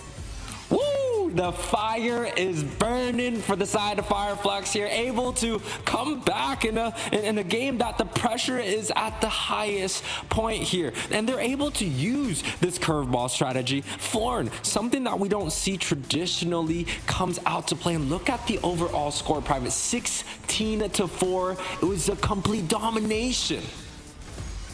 Yeah, I mean, and you could tell here just right from the beginning, we saw from the very first engagement that they had, the sustainability just too much for Twisted Minds to keep up with. A lot of these fights that they, even from the early get-go, before Florin even had the ultimate, the bloom to be able to heal up the entire team, Twisted Minds was already coming out of those fights at half health, where Fireflux was chasing them down at full. And eventually, it was all she wrote. It was just a matter of time for Fireflux to start getting to that mid-game that they wanted to, those power spikes where they were able to out-sustain, out-damage Twisted Minds. Do you think it could be the Faramis that got picked up after the Valentina, right? They picked up the Faramis, and then, you know, the side Fireflux is like, let's add salt to the injury, pick up that Florin. Do you think that was kind of what set this game apart here? I believe that was the final nail in the coffin, was that was the Faramis pickup there. I mean, I assume they were just looking to match Florin in sustainability and maybe kind of overlooked they have a Valentina on their team, so whatever we get, we're giving to them as well. And maybe something a little short-sighted. I'm not sure exactly, but I want to say that if that fight proved anything, it's that the side of Fireflux were able to utilize that NetherRealm to an even better degree than we saw coming from Twisted Minds. Yeah, and Rosa here with the MVP. It seems like the Valentina is a very high priority pick for both of these teams, right? We saw Cuffin perform extremely well over and over, and this time it's all about Rosa. Look at the domination on the heat map. He's walking around mid. He's not really going too far, too on the edge of both lanes, and you notice that he's not camping any bush particularly. He's going aggressive onto the enemy side. He doesn't rotate extremely far, and he's able to get those fast, crispy team fights that's leading Fireflux into success. Yeah. So it was just an absolute great time. And you can see the guys, code announcement, as we were talking about before, keep your eyes peeled. Could be coming soon, could be coming later. You never know just when it will come out there. But what it does mean for you is a free skin for the first 1,500 people who do activate that code. But back onto this match here, Yui. I mean, we have a match now, right? It was 2-0 before I walked in, and now suddenly Fireflux has this light ignited here. They're looking to take this series on to the Game 4 and Game 5, and I'm all for it. I want to see this go extremely far. I think Fireflux definitely have what it takes, and honestly, Twisted Minds has shocked me with the opening that they had with the 2-0. But this time, Fireflux, it seems like they are managing their situation. They've gone back to the drawing board. They've kind of came up with a game plan. Maybe the Assassin's not it. Let's try the Fredrin, and the Fredrin did wonders here. Yeah, and that's probably the biggest part of this is that they had a much better success when it came to those supporty, tanky type of junglers than they did with the assassins. I mean, I love assassins. It just feels like you have to be so precise. You have to be so great on the assassins just to be average in the game for a meta that just isn't quite there yet to support them, especially in a lot of those objective fights. And yeah, a much cleaner game. I want to say probably a much more relaxed for the jungler who doesn't have to jump around, time his retry, get back out. So he's able to just kind of hang out, especially on a Fredrin. A Fredrin probably the pinnacle right now of the tanky junglers that you want to have on your team for those objective fights. Yeah, and I think there are moments for Assassin to come and shine. For example, I think Angela plays a pretty key important role in terms of getting those sustains up for the Assassin. It doesn't even have to be an Angela in the roam. It could be Angela at mid, paired up with the Ling. I think that works wonders. But when those boxes are not checked, it might just be better to find something that creates a little bit more impact, has a little bit more sustain, especially the sets. I know, I play a lot of trio queue, solo queue sometimes. When my jungler locks things like Harley, I'm just like, who's gonna set up in the front, right? Like, what are we gonna do when it comes down to these 50-50 retries? And it's kind of the same thing in the professionals. We've seen people try to take assassins like Fanny onto very tight matches, and it just didn't work out. This time around, I think Fireflux has a strategy. How's Twisted Minds going to adapt and try to put it in? And they do adapt. They're putting Troll in. The man that played the Masha yesterday, they would flip Maro and Troll as the roamers, and the style is completely different. I like this from Twisted Minds. They have a game, to be able to, move around, but it's getting close to game 4, game 5 here. Ooh, so they do have Troll, and I'm wondering if Fireflux have noticed that. Are they going to ban out the Masha? Possibly, that we saw was a very heavy hitter yesterday. Angela being taken out on the side of Twisted Minds. We're going to continue with that R-Lot ban out there. And then you talked a little bit about the Harith, that you would have preferred to see the Harith banned rather than the R-Lot. But still, Fireflux a little successful with it, especially because it took Harith a little bit of time to kind of come online to get some of those items, and by the time he did come online, you were facing the healing monster Claude. that was Fireflux coming through. Florin. He wasn't able to do enough damage before Claude was able to chew him up. It's very funny. You're like the healing monster, and you just get to see this little Florin kind of walk in, and it's so annoying, right? Like, I'm a roamer. I have to play these big guys like Tig and Grok, and then you're faced up with like this little Florin. She just out heals everything, and you're just going crazy because it's like it takes so much patience to find the exact right moment to get the perfect set. 3-4-man wild charge, and then guess what? Florin presses Purify, Bloom, and then just dances around you. And it's hard, it's tough on the mental, but Fireflux, they won with it in game 3. They're taking it again. Fredrin's going to be picked up for the side of Fireflux. Immediately, Twisted Minds scoop up the Harith. They scoop up the Valentina. It's almost like they had the idea to like, all right, I know exactly what it is. Boom, grab up the Valentina. We're not going to let them have that again. And maybe even to the point where we could get some type of sustaining for our roam position as well. It's very interesting how quickly they kind of picked that up. No deliberation. They already had a plan in mind to allow the Fredrin and what they were going to go ahead and counter that pick with. For me, I would probably go for like a Yuzong or Edith pick here. But yes, that's exactly what I expect from Fireflux. They're like, hey, we're gonna take the Florin once again. The Ruby worked out last time. It's interesting that they don't have this flex pick option anymore though, because typically, I want the Florin to be picked up early, because if not, it's gonna get banned out by Twisted. But now there's no flex for the Ruby. It's gonna be an XP Ruby. The side of Twisted Minds can go into their drawing board and say, hey, who does well against Ruby? What can we do to give us an advantage in that lane? And that shows so much cards. And here we go once once again. Twisted Minds coming out with the Masha. I'm almost certain it's going to be Troll on it. He did so well yesterday. I mean, I'm expecting the same results again today. Now, Masha has an exorbitant ability to be able to get. Once you're at mid, once you're at that late game, there is no stopping her. If she has a target in mind, she's going to be able to close the distance, take it down. She might die, but there's literally somebody on the enemy team is dying, whoever she's aiming for, and that's what I love about her. However, her early game is, I want to say, just awful when it comes to what she can do. She's highly susceptible to CC. She needs to string together her attacks to be able to get one of those bars so that she can get some life back as well. So it's something that Fireflex can possibly take advantage of, especially in the early game with the Ruby, who's going to have a lot of CC that can really punish the Masha for trying to close in. She's not going to be able to find as early of an escape. But as we've seen, Masha, she's going to get her ultimate back every single time she loses a health bar. CC is going to be reset. The damage cannot go through more than one health bar. She's a very tricky,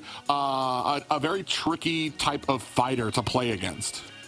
Very high risk, high reward, in my opinion. Yeah. Right? And with the new Masha changes, it's a little bit tough to find out the exact counter, because honestly, back then when Masha was a tank, I think the Florin, the Fredrin, and also the Ruby, it all works great against it. But now, since Masha is physical damage, and we don't see it that often anywhere, it's very hard to find that 100% counter. I think the matchup for Florin is actually quite good against the Masha, but maybe Twisted Minds has something else in mind, because Masha, we just don't know how it goes, and they have the potential to just burst anyone down, including the Florin, including the Fredrin.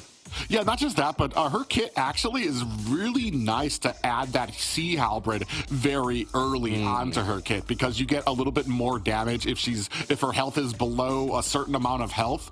And not just that, but just the raw talents on the Sea Halberd really are favorable against a healing composition with the Florin on the team. So it's a very interesting pickup here that has all these little nuances that can kind of help them out. But like you said, high risk, high reward. It's still a Masha. The early game is going to leave something a little bit up to be desired for Twisted Minds. Claude and Roger taken off the board, as well as the Edith and the Minotaur for Fireflex. Yeah, so interesting thing that Fireflex is expecting this Masha to go into the XP position, and I think it's for a good reason, right? There is a geek fam out there in MPL ID that took this Masha on the XP and is running away with it with that tournament. So the potential of, having the XP on Masha is, correct, a good decision. But Twisted Minds, again, if you look back in some of those games when Troll came in, they just picked this Masha. And to be able to have both the Masha as a physical damage dealer and you have this Harith, it's a perfect combination of that fire and ice. It's hard to defend if you're the side of Fireflex. Yeah, it's going to be amazing to see how well they kind of blend into each other. The raw damage that they're able to exert. For me, I've faced my fair share of Mashas. I've played Masha. Oh, a Gord out there. I like it. Especially because Gord can build out some of that sustaining damage. For our last pick, we're going to pick up a Yuzong on the side of Twisted Minds as well. And, my heart is torn apart here, okay? Because I'm a roamer and I love all these Ube strats. I love the Estes. I love the Florin. I kind of like the Angela. I'm not a big fan of Raph, okay? Just want to put it out there. I love the sustains, but I've also taken love to playing Masha, especially in the roam position. I think it's so unique. It's like the assassin picks, like the Saber, like the Natalia. And, having both of these picks online, it hurts because I want to root for the Masha because you don't see the bomb. You don't see that target missile lock type of hero all the time. And then I want to root for the Florin because it's like, I love being reactive instead of proactive. I love baiting out these fights. This is going to be a tough one for me, Private. I don't know. What do you think about about this match? I don't. I'm rooting for both of them. You guys in the chat can go ahead and let us know which team you are rooting for here. Fireflux Esports looking to even the odds against Twisted Minds, who still lay on game point, who are looking to close out the night. MENA taking on Turkey here in the grand finals of the Snapdragon Pro Series. Now, the last pick locked in from Mike Sama is a very, very good lock. You got this Yuzong coming in to deal with kind of the stationary mage and support, right? The Florin and the Gord, they can't run away as fast. If the Yuzong gets that lockdown, it's going to be quite tough and they have to disengage. So is the carry. But the carry has one thing that's great about him, and it's that he can kite away that Masha. You can already see the side of Twisted Minds here. You talked about the early game of Masha not being so good. He's able to get this very fast rotation and jungle clear for Boxia here, and look at him, he's already done clearing, looking to invade onto the next objective. Yeah, we're going to see how well this kind of gums into these first objectives. Masha did have to go back, had to get a bunch of those health bars. That's probably the worst part of playing a Masha in the early game, is having to go back to base. We do have a little bit of an engagement here. This is actually exactly as they started the last game, too, with the engagement from TNZ on the Fredrin on to Twisted Minds jungle a little bit before this objective first came out. But that does mean he's not going to have an Appraiser's Wrath for this turtle, which is very interesting. Now, if we're looking back at the last game, you will notice that the side of Fireflux, they're okay with not really winning out a lot of these trades, but just going even. And that's the thing about playing something like a Florin, something like the healers. You're okay with teams going 0-0 because your main goal is to get to that mid and late game. 7 minutes when teams start grouping up as 5. That's when these sustained picks shine. On the other hand, Twisted Minds need a little bit more time. Yeah, Black Dragon is out. TNZ able to find the turtle along with the Mystic Gush in the back. Gonna burst down the enemy XP laner. Mike Asama sleeps with the fishes. I will have to say this though, having a Boxia on the team means that the Twisted Minds have to be extremely aggressive early on. If he's going to be behind just like this, level 6 versus level 4, this is huge trouble for the side of Twisted. Yeah, and they're trying to invade in here. The rest of Twisted Minds trying to protect it here onto the back line. And you see that Troll trying to come in, putting on the damage. 1 health bar left. Cuffin in trouble, finds the safety of the tower. The rest of 4 members of Fireflux might have to find themselves and escape. No worse for wear. Thankfully, neither side taking a death there. Yeah, and unfortunately, Boxia has to kind of be that bully ball early on. He's supposed to have faster rotations, faster clear, has retribution on. Look at him, he's getting denied in his own jungle. The pressure coming out from Rose, he takes the blue buff at the same time. This is trouble for the side of Twisted. Yeah, Cuffin in trouble, gets caught with an energy eruption and taken down by TNZ. 2-0 for Fireflux Esports. Troll in trouble now, gets caught by the energy eruption. More stuff coming out, trying to put the damage onto Apex. 47, he's gonna be able to find it, throwing up the deuces. You may be able to kill me, but I have succeeded in my mission, and you're gonna start seeing a lot more of that from Troll. Yeah, I mean, if Fireflux is able to get the advantage now with the Florin, it's an uphill battle for the side of Twisted. They do have the Boxia as kind of like the anti-heal element, but at the same time, the Florin Bloom, it doesn't even get effective. I think the wildcard element is how are they going to mix this fire and ice, the Harith and the Masha. If these two, hybrid damages come in and clash, it's going to be hard for Fireflux to defend, but they have to come online. I like this idea for them. Just give up the objective. It's kind of hard to give up the objective when you have the Yuzong on your team, but I think this is the best case scenario. Grab more resources down here, get that gank on the gold lane. Yeah, and that's exactly what they're going to go do. You see them going ahead, forcing it in onto the gold lane, trying to rotate the pressure onto there. Zaman Force has been laid down. Sunshine goes down. Troll in trouble, very low, is going to be able to get away. Rosa looking for an opportunity, just not able to find it with the Mystic Gush from the side. Apex looking for an angle. Sano finds that out and is able to protect his teammate. Yeah, Sano's like, let me body block that. You know, Masha, we need you back at the base. Come back out alive. But look at the aggressive rotation from Fireflex. They know they're in the lead and they're not scared to prove it right now. Yeah, and in comes Troll, and I believe another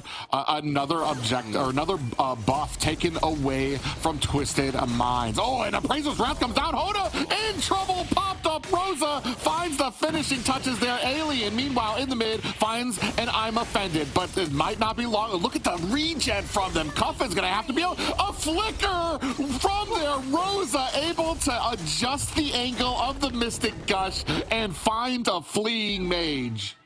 Fireflux dominating now. Is it the draft? Is it the style of game? You know, now that they've taken the assassins off the board, they're putting back on, you know, how they got here is going to be some of these more utility heavy style tanks. And not only that, they paired it up with their signature Florin pick. Apex 47 here coming out with such a unique pick that not really a lot of teams are looking for. And ooh, topside 3-man dive, but Fireflux here still the bloom global pressure. It's too much to handle. Each time the side Twisted Minds look for a gank to try and put advantages on that lane. Apex 47 on the other side of the map says, boom, we are here, you're healed up, everything's gonna be all right, sir. Yeah, and especially on a Ruby there, who's going to have, we already seen the amount of regen they have at this point in the game. TNZ going to go ahead, dive in here. Energy Eruption to get aggro on there. That is another, oh, no, he was able, Hoda was able to go ahead and get that lane. Great pressure there, but it might be in trouble. Praiser's Wrath comes down. He gets away with 10% health from the flank. A Black Dragon comes out, petrified, lands on the Rosa, and popped up. Whoa, Hoda. I was going to say, I'm not sure you want to jump in there, but that's going to go ahead and set up a great pushing ability. They push back Twisted Minds, and that's going to set them up for this next turtle. Yeah, you know, like sometimes you get caught in situations and you just have this little spidey tingling feeling in the back and you're like, maybe not, right? That's a moment for Hoda there as he looks to back out, but topside, a lot of siege coming through. I'm not sure if he's going to be able to pick up Sano here. They still look quite healthy, but you know, maybe they're going to get it. Yeah, Troll gonna have to get out of there. So bursted down all the health bars of Troll to be able to get away from 4 men of Fireflex there. But that's gonna open up this top tower for Fireflex. No tower, or actually 1 tower for the side of Twisted Minds right now. But all the tier 1 towers look to be taken down for the side of Twisted Minds. Yeah, and unfortunately for the side of Twisted Minds, I kind of talked about it earlier in the Game 3 draft where I feel like stacking CC gives your team more insurance in the late game, but the side of Twisted Minds don't have that. Look at the damage. It does come out, but without CC, it's just going to be hard to fight this. Yeah, Sino took a heap of damage there. He's going to have to use the flicker to get back there. Troll on the backside looking for an escape. Hoda brought back with an I'm Offended, down to about 10%. On the other side, Troll gets taken out by TNZ. Now they're going to go ahead, turn their attention back to the mid. Actually, no, they're going to go ahead, create some space, and take out the purple buff. Yeah, I mean, it definitely feels like the amount of CC that Fireflux has is just a little bit too much to handle. Paired up with the sustain, look at the damage leaderboard. This should be absolutely illegal, Private. How can a Fredrin that is sitting, supposed to build full tank items, supposed to be sustained, is the highest damage dealt? Someone needs to put this guy in jail. Wee woo, wee woo. Illegal move, and then we have the Mystic Gush coming out. Troll the carry, down to 1 health bar. TNZ locking on. Appraiser's Wrath finishes the job from the back. Mike Sama tries to help out, but is going to have to go back to the safety of the tower. Right now, Fireflux sitting at a comfortable 5K lead and 7-2 lead over Twisted Minds as Sunshine finds yet another tower. The absolutely disgusting hero, and that's coming out from a Fredrin main myself. I love this hero. I take this in the jungle with all the chance on Yui. Alien able to get the I'm Offended. Another pick off of Mike Sama here. Fireflux getting away with everything, looking for the next objective here. Yeah, and you can see down there already, Sunshine has picked up that Demon Hunter sword, has the golden staff already. Ooh, Hoda gets caught with an I'm Offended. Sino tries to come in, put on the damage, but it's not enough just yet. 7K gold lead at the 9-minute mark, 8-2 in favor of Fireflux, and I'm not sure what Twisted Minds can do here, especially like we said before, Masha doesn't have a great early game, but she's even worse when you're fighting from behind. And, you know, if they don't have the advantages, they don't have the CC to lock down, they're really just looking for Hail Mary, like all damages on one type of hero. And you know the crazy thing? Fireflux hasn't even gotten this carry online yet. He's 0-1-1. There's no damage coming out. It's all about TNZ. It's all about Apex and sustaining. And they get another kill on the boss side even before the Lord even marches down. Fireflux, you're going absolutely bonkers right now. Alien finds another I'm offended. I'm to Mike Sama, who is the unfortunate recipient of a Mystic Gush. Speaking of which, the taunt comes on. More deep damage comes down here. Appraiser's Wrath. Sunshine finds the finishing touches on there. Fireflux Esports looking to even out the series. Are we going to be going to a game 5? Sano not able to stop the onslaught. Fireflux Esports have done it, have brought us to a game 5 against Twisted Minds. Woo! Best case scenario here, guys, ladies and gents, every fan out there watching, we are going into a game 5 as the side of Fireflux is able to take game number 4. Look at the stats. It's completely one-sided. It seems like Fireflux is finding a way to just disrupt the momentum that Twisted Minds has set up in game 1 and game 2. Yeah, you saw Troll able to answer back, but while he was getting clapped there, but still gets taken down nonetheless. But from there, it was basically from the beginning, Twisted Minds, I mean, a penny for just one buff they wanted from their jungle. And Fireflux Esports said, nah, you're not going to get anything out of your jungle. They continued that pressure right from the get-go, really taking advantage of, I want to say, not the greatest early game composition from Twisted Minds, and they pushed that to oblivion on them. You see here, Appraiser's Wrath able to take down Hoda here for that final push-up for the side of Fireflux. Yeah, I mean, Twisted Minds really have to find a way to extinguish the flame that Fireflux has now that they've kind of switched up their strategy. I like how they brought in Troll, right? Yes, it didn't work out, but it has kind of allowed Twisted Minds to have another dimension in terms of their drafting, right? Bringing a complete different set of roamer. Unfortunately, this time around, it just did not work out. Fireflux here coming out with such an aggressive move. This Florin and Fredrin combination, I think you got to take it out. There's no way they're gonna let it through again during game 5. This is too much to handle. This is illegal here. Yeah, at the very least, we need to just not give up the Fredrin to Fireflux there. We're going to take a look here at the MLBB. You were talking about the most damage on a Fredrin, so that's going to deserve some praise itself. 83% kill participation, 406. Did not die once. I mean, that's just the value you get out of a Fredrin, but you mix that with a Florin on the team, and you just have the unstoppable tank. And this is something I'm just looking at. I think we need to take that away from the side of Fireflux. That or the Florin. I would rather have the Fredrin taken off the board, or at least play that up on our side. Yeah, and if you take a look at the heat maps, right, he literally walked from his red to blue, and then the next rotation is like, we're going to the enemy side. And that's disgusting. You can't allow heroes to be able to do stuff like that. And he's able to do so just because he's backed up by things like the Florin, like the Ruby. They're able to CC chain. They're able to get advantages early on. And the side of Fireflux has found something that Twisted Minds is just unable to defend so far. But guys, this is game number 5. Anything could happen from any of these teams, right? You could pull out a different strategy coming through. You could pull out the same thing, and just with different timings, it could just work. So I'm excited. We actually get to see a game 5. This is pretty much the best case scenario for me, Private. Yeah, and there's a few check marks right now for both of these teams. If you're Twisted Minds, we can't give that Fredrin up. If I'm inside of Fireflux, I mean, we can't give the R-Lot, we can't give the Lu Yi to the side of Twisted Minds. So there's certain little things here that we're gonna have to work with. Oh, if we're Fireflux too, we're gonna steer away from the assassins, maybe. Just we're gonna leave that in the back. We're gonna put that as a possible for maybe another tournament, but right now is just not the time. As we've seen from Twisted Minds, they're just able to handle it, able to hold those objectives so long.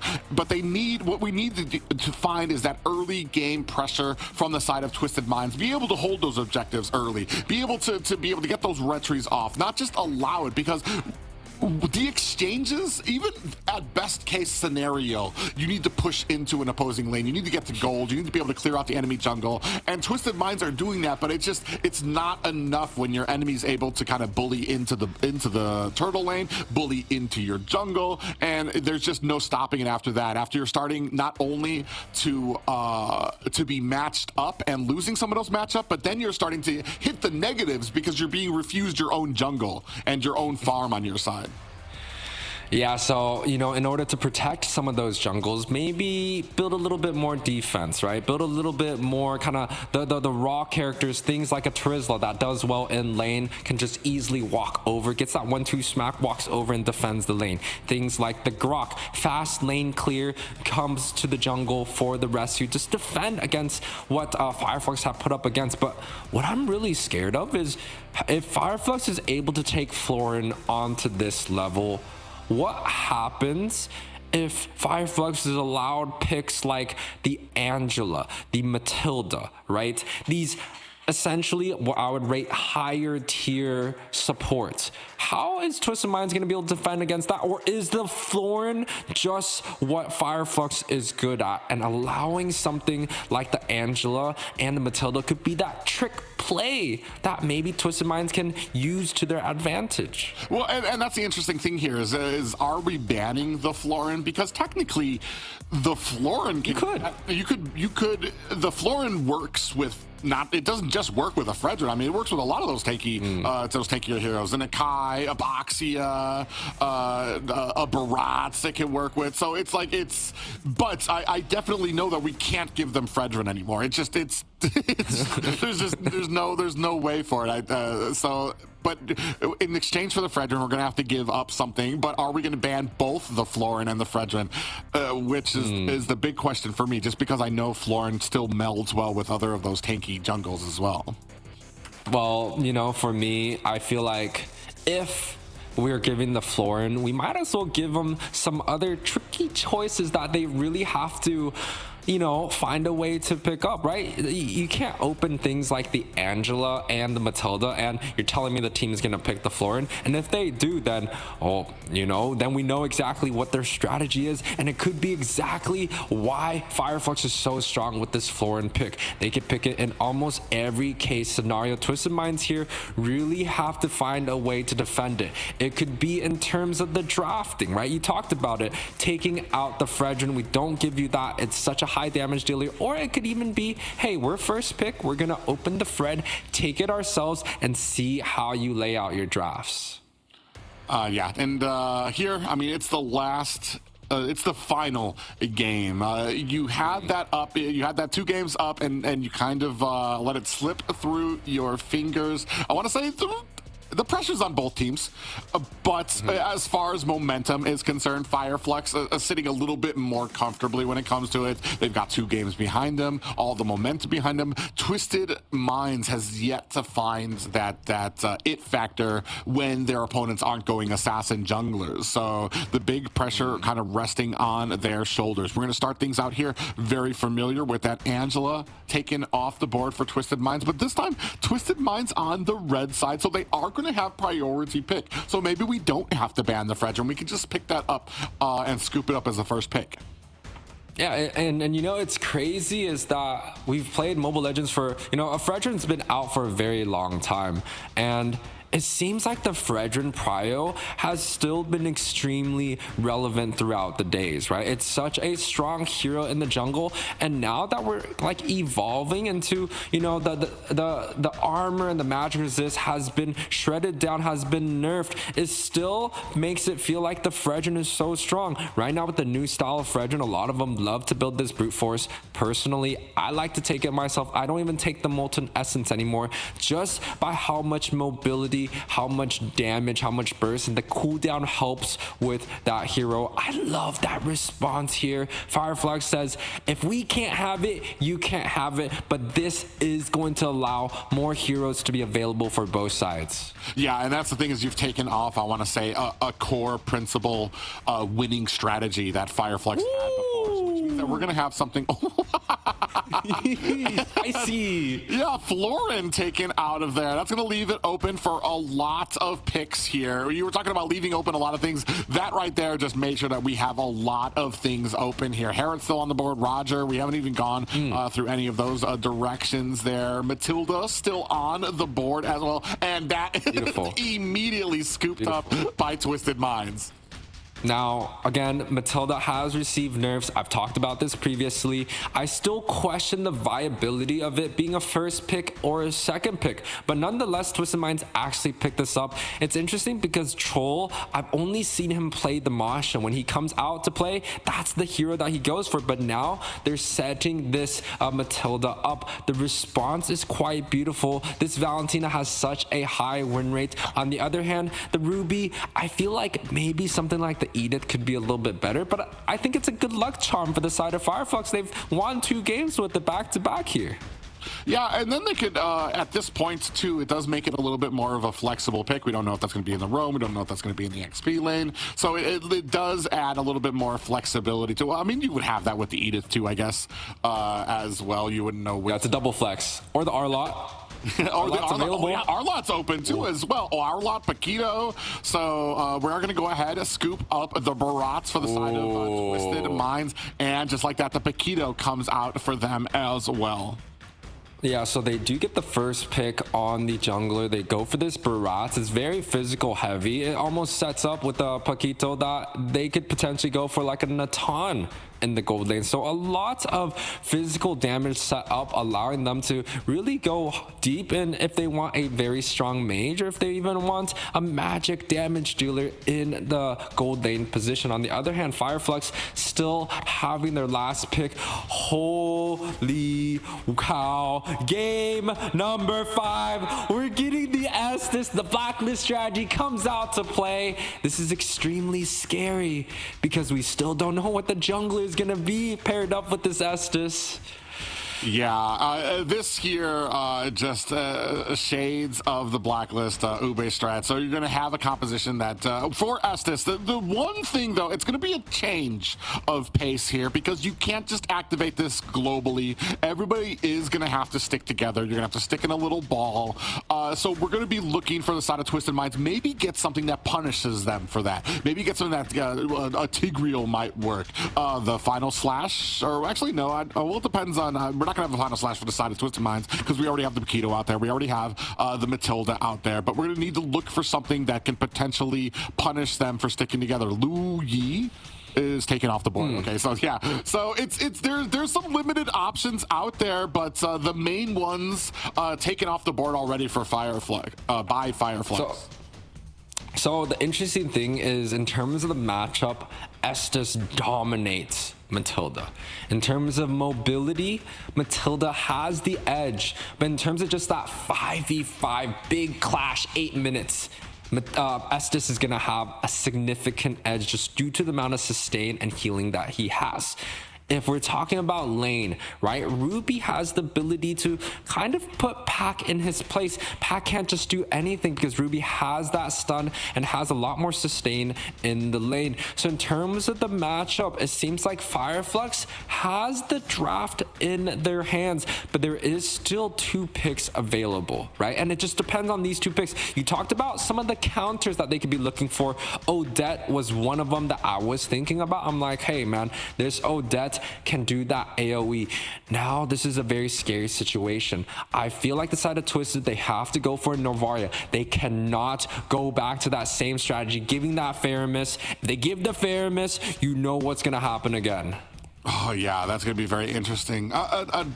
Yeah, Faramis has to be picked up, and then there's, for me, like, I mean, maybe you could squeeze out a Nana that could maybe, that has a decent amount of CC and damage that could be placed on to heroes that are grouping together for Fireflux there. And Nana has become very scary with some of her latest changes. She's a lot smoother to use. A lot of those abilities come out very fast. So as soon as you get caught with the Molina, like, it's over. You're going to be taking the full front of her entire combo. But yeah, for Ramus, if you get that picked up, well, actually, where would you have it? You're not going to have it on Fireflux. You could possibly pick up the Ramus on Twisted Minds, for Twisted Minds. Well, But you have the Valentina, so then you're giving them that Faramis as well. So I don't know where we go from here. That's exactly what I was scared of. Yeah, that's exactly what I'm scared of. The Faramis into the Valentina. It's literally a repeat from game number 3, how they came back with the upset with the sustains.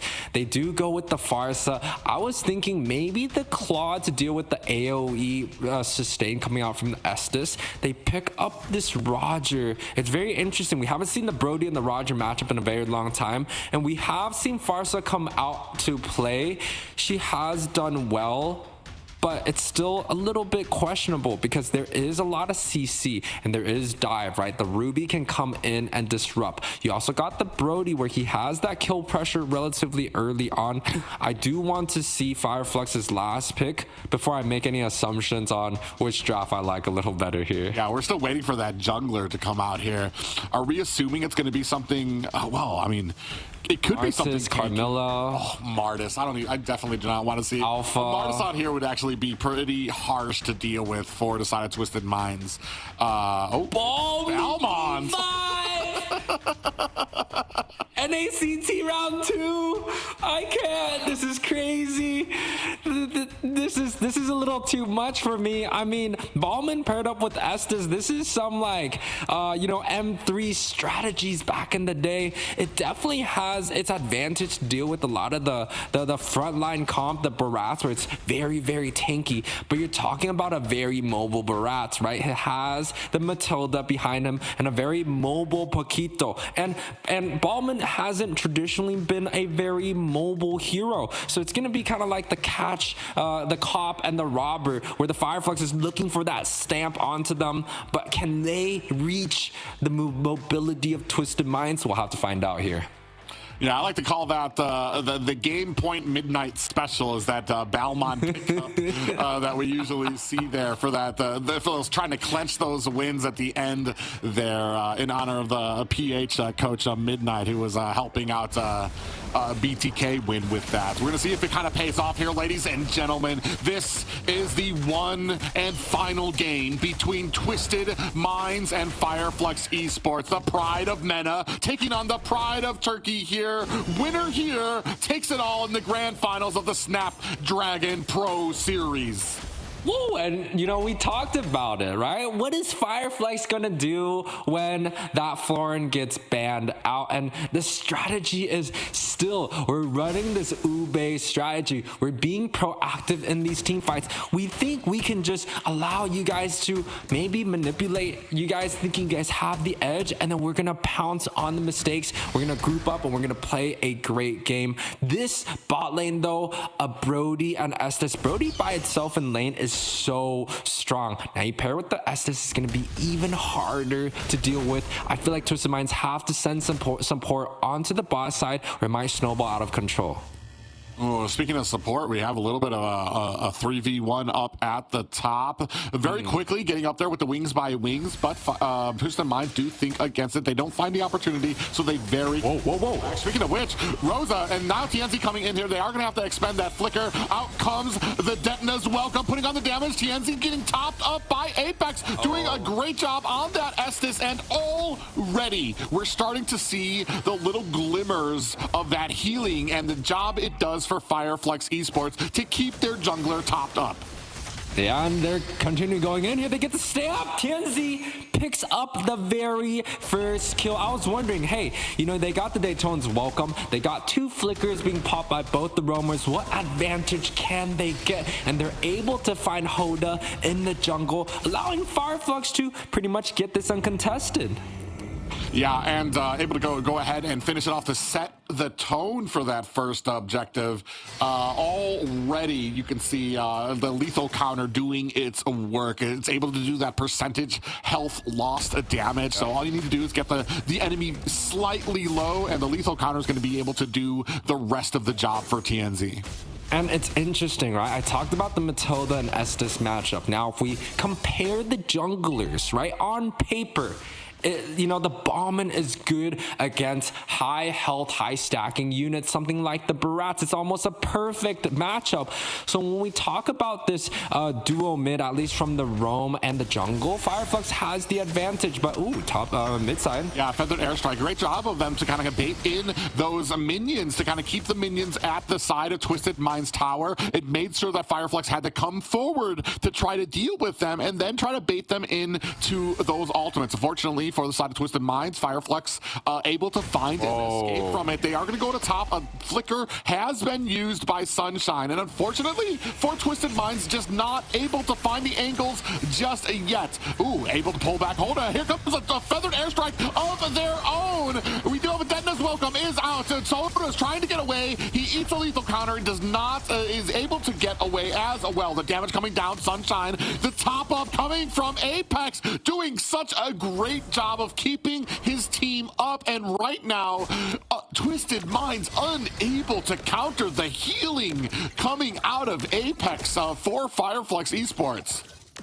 Yeah, and you know, I feel like the only way that Twisted Minds actually gets an advantage in these team fights is this Farsa. We've seen it in past tournaments where when enemies are picking this Valentina up like it's candy so early on in the draft, there's not much you could do to counter. You can't pick the Faramis Netherrealm, but you could pick the Farsa with the Feather Airstrike. You could spam that ultimate ability. It's on a shorter cooldown and potentially just get a little bit more damage. So I think Twisted Minds has to kind of come back and rely on this Farsa. Unfortunately, I feel like the Matilda Estes matchup just favors Apex too much, and it's just pretty much being drawn out right now. Yeah, and right now they're not even able to get close to this objective, and this is something I was going to be looking for. These first two objectives, how are Twisted Minds going to be able to kind of capture into it? And right now, Fireflux, they do the same thing again, able to get the objective, and now forcing their way into enemy territory, trying to pick up this purple. Coffin gets caught and pulled in with an I'm Offended. A Feathered Airstrike of their own from Rosa. Paquito misses some of those punches, but is able to put some damage on. Hoda's going to have to get out of the way, and the healing still doing its job. Oh, actually, maybe very low. Alien still able to get away, and now going back in is TNZ, accompanied by Rosa and the healing efforts of Apex. Mike Sama might have bit off a little bit more than can chew. No lethal counter just yet for Mike Sama, who is going to have to go back home. And the whole entire time, Sunshine is just at the bot side, smacking the tower non-stop. They get the advantage with the macro. And the crazy thing is, they forced Twisted Minds to do a 5-man rotation in the team fight, and they get absolutely nothing. Apex 47 here. Estes is crazy, is dealing so much, and look at Troll. He cannot even go in every single time that Circling Eagle goes in. It's almost in a defensive strategy just for a little bit vision, because they really have no damage backing them up right now. Yeah, and the thing here is that I don't even think Apex has picked up picked up the Flask of the Oasis just yet. Once he picks that up, every single time he heals, now his team's going to be getting shield as well. So he's already doing this. Some items. Ooh, Alien being chased down. Feather Airstrike coming down. Matilda is going to use the Circling Eagle. Are they going to be able to find the kill? They finally find a kill on to Alien. Sano picking that one up there. Little bit of reprieve from the side of Twisted Minds, but at the bottom, Mike Sano taking a heap of damage. They don't even need the lethal counter to take him down. Still, with all that pressure, Sunshine doing a great job pushing, and that's a tier 2 down for the side of Twisted Minds. Yeah, they both get a trade, but it's tier 2 down for the side of Twisted Minds and only a tier 1 for Fireflux. They're looking for a little bit more advantage, but Fireflux here just completely bullying and zoning the side of Twisted Minds out here. The Ballman doing work, and it's just unbelievable. There's just no counters to it. Yeah, Sunshine in trouble, does get gobbled up with the Detna's Welcome. That's going to be it for Sunshine. Apex in a little bit of trouble too here. Can they take down the healer? This would be a huge job. They do. TNZ comes in, spinning his way to freedom. The rest of Twisted Minds looking for an escape. Hoda in trouble in the back lines. Troll not able to get him to safety. TNZ finding the killing blow there. A 4-3 game here. Now a little closer. It's only a 2,000 gold lead for Fireflux Esports. okay, we like this. You know, it's not as one-sided as, you know, it was in the early on. The side of Fireflux able to find a little bit, you know, of a disadvantage, a little bit more of a mistake and an overestimation of their damage. And, you know, they get caught out of position. Twisted Minds here coming out just slightly up, but they still get pushed back here. It's still some golden. Wow, Twisted Minds actually up in terms of the kills. Yes, 3K down. They still kind of have their mid tower up, and, you know, they're able to trade some macro here and there. Yes, they're down 2 towers onto the bot side, but it seems like Twisted Minds is retaliating in a little bit more of a fashion now. Yeah, that all started because Apex, for some reason, decided to flicker forward. Sunshine gets taken down there at the top. Great grouping from Twisted Minds. But yeah, decided to flicker forward on that Estes. I'm not sure what he thought was going to happen there. Oh, from the backside, they might actually be able to get the flank onto TNZ. They surf around him. 3 members. TNZ still able to find the lethal counter, followed by the feathered airstrike. Big healing coming out. Rosa in trouble. TNZ looking for the kill onto Hoda. Alien with the backup. That is going to be a jungler down for Twisted Minds. Fireflux Esports is on fire right now as TNZ spinning to win. It is a trade though, right? It's a 2 for 2, right? Troll and Hoda for both Rosa and Sunshine. So there's still advantage being pushed onto both sides. Twisted Mind's still up in terms of a kill, but it just seems like Fireflux, the fire is burning too much. There's too much oil. It's hard to stop right now. Yeah, and that's going to be the first Lord going over to Fireflux Esports. This series very quickly falling and very loosely falling out from Twisted Minds' grip right now. Further and further as this game continues. We do have a circling eagle there coming in with a Detna's welcome. They do spray out, putting on the damage. Is the healing going to be able to keep up? It is so far. Look at them up into the front line, even diving under the tower. Too far. Troll able to find the kill there. Alien able to hold up the front line, but that is 1 down for Fireflux Esports. Yeah, we're seeing Sunshine actually getting caught over and over. He has to find a better position. Yeah, oh, look at the damage coming out. Alien is actually taken very, very low. Apex still has those healings. TNZ running through the tower, looking for a fight there. Mike Sama said, oops, this is not the bathroom. Let me go ahead and take a turn out of here. Actually got surprised because his team got pushed back so quickly. Oh, lethal counter just misses Mike Sama with those dancing shoes, able to get himself to safety.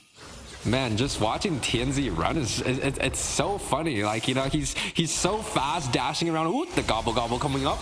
Yeah, it's up there. The burst damage coming down there. Is that going to be enough to take Rosa down? It is. Feathered airstrike doing some work, but from the back line, TNZ coming in, putting the damage onto Hoda. Hoda taking a little CC, little pullback. That's going to be a mid tower down. Sunshine finds the final push there. Lord at the bottom. Some pressure up at mid as well. Now, Lord is down. Alien comes in. Big Arm offended. Pulls them over the board. Hoda in trouble. Troll in trouble. Troll actually already taken down. Mike Sama there to secure the escape for his jungle. 8-6 game right now, but Fireflux carrying out the lead. Feather airstrike is out and deep into enemy territory. TNZ might have bitten off a little more than he can chew. Just kidding. He's still getting topped up. Look at the healing from the Estes. Only Coffin is left for the side of Twisted Minds. This could be the end. Fireflux pushing for the win. They don't have the minions just yet. You can see them coming back on a line. Troll is back up, has the circling eagle, decides against using it. Feathered airstrike, putting some suppressive fire out there. The IMU is out as well. Now pressure building up from the bottom. Bottom high ground is down. Mid high ground is down. Top tower about to go down. A bare, naked, and cold base awaits Fireflux Esports, but they have no minions. And just like that, Twisted Minds might be able to survive this push. You get to read now, Private. That was one big siege coming out. For a moment, I thought that TNZ was going absolutely crazy in the bad sense, but no, he outplayed that fight, got the sustain, and was able to recover. Apex 47 here with the Estes, completely too much sustain, and it goes again.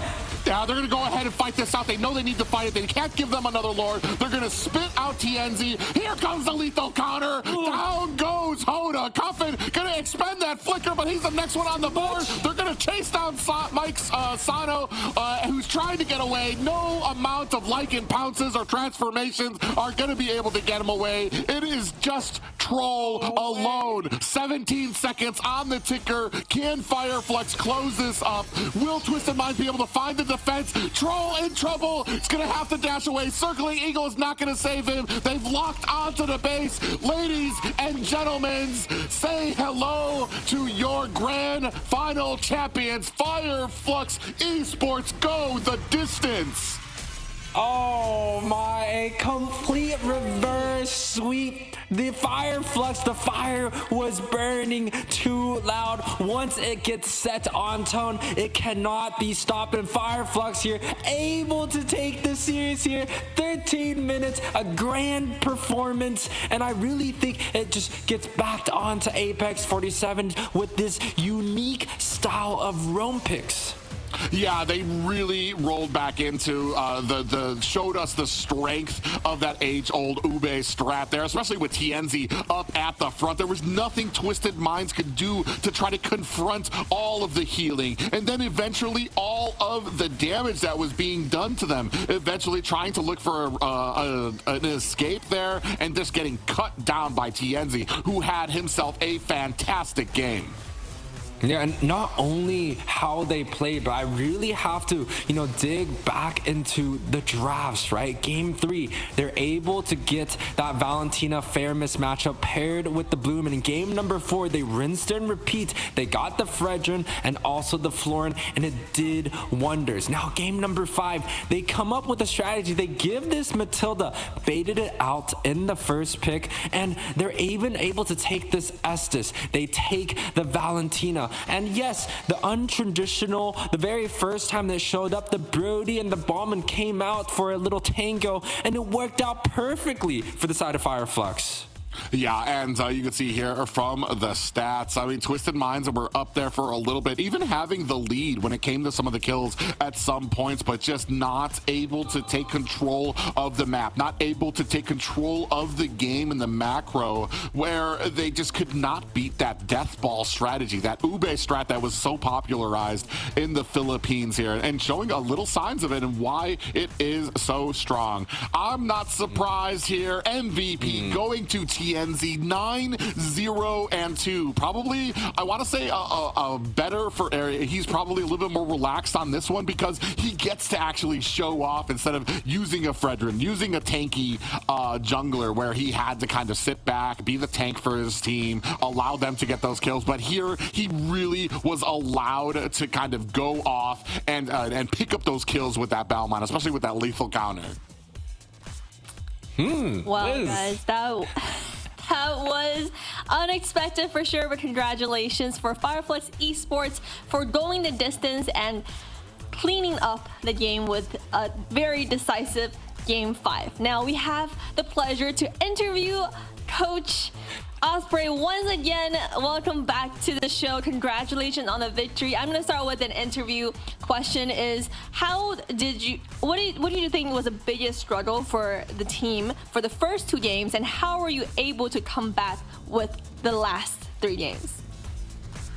Well, thanks for congratulations. I think the most hard part for us was to understand exactly what are they trying to do on the map and counter this. So, as you can see in Game 3 and 4 and 5, we have drastically changed our draft for the tank jungler and the heal roamer. So, in the result, we could actually do something with their playstyle, if I can say that. Because their playstyle is really mobile on the map, and they're banning anti-global champions cheap like Angela, and that is what giving them advantage because they're trying to get mobile on the map.